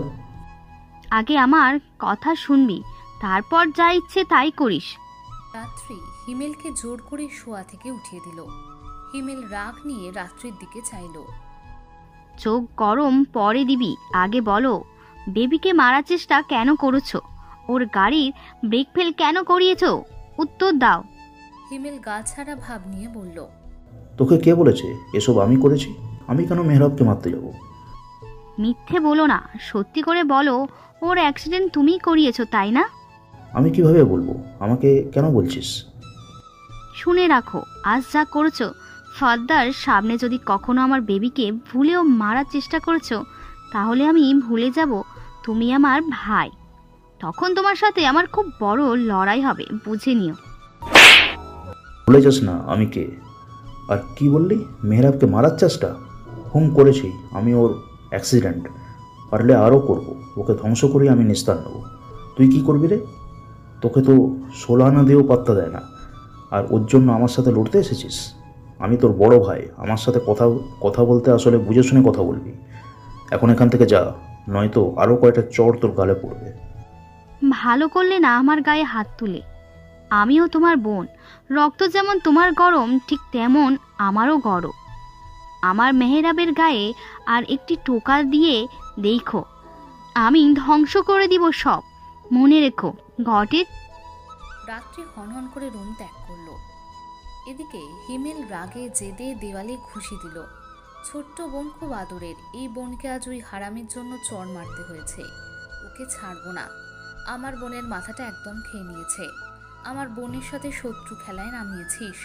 তোকে আমি দেখে নেব, তোর থেকে তোর ভালোবাসাকে কেড়ে নেব, যেভাবে আমার বোনকে আমার থেকে কেড়ে নিয়েছিস। আমি হিমেলকে কখনো হারিনি, আর সামনেও হারবো না। তোর জীবন নরক করে ছাড়বো।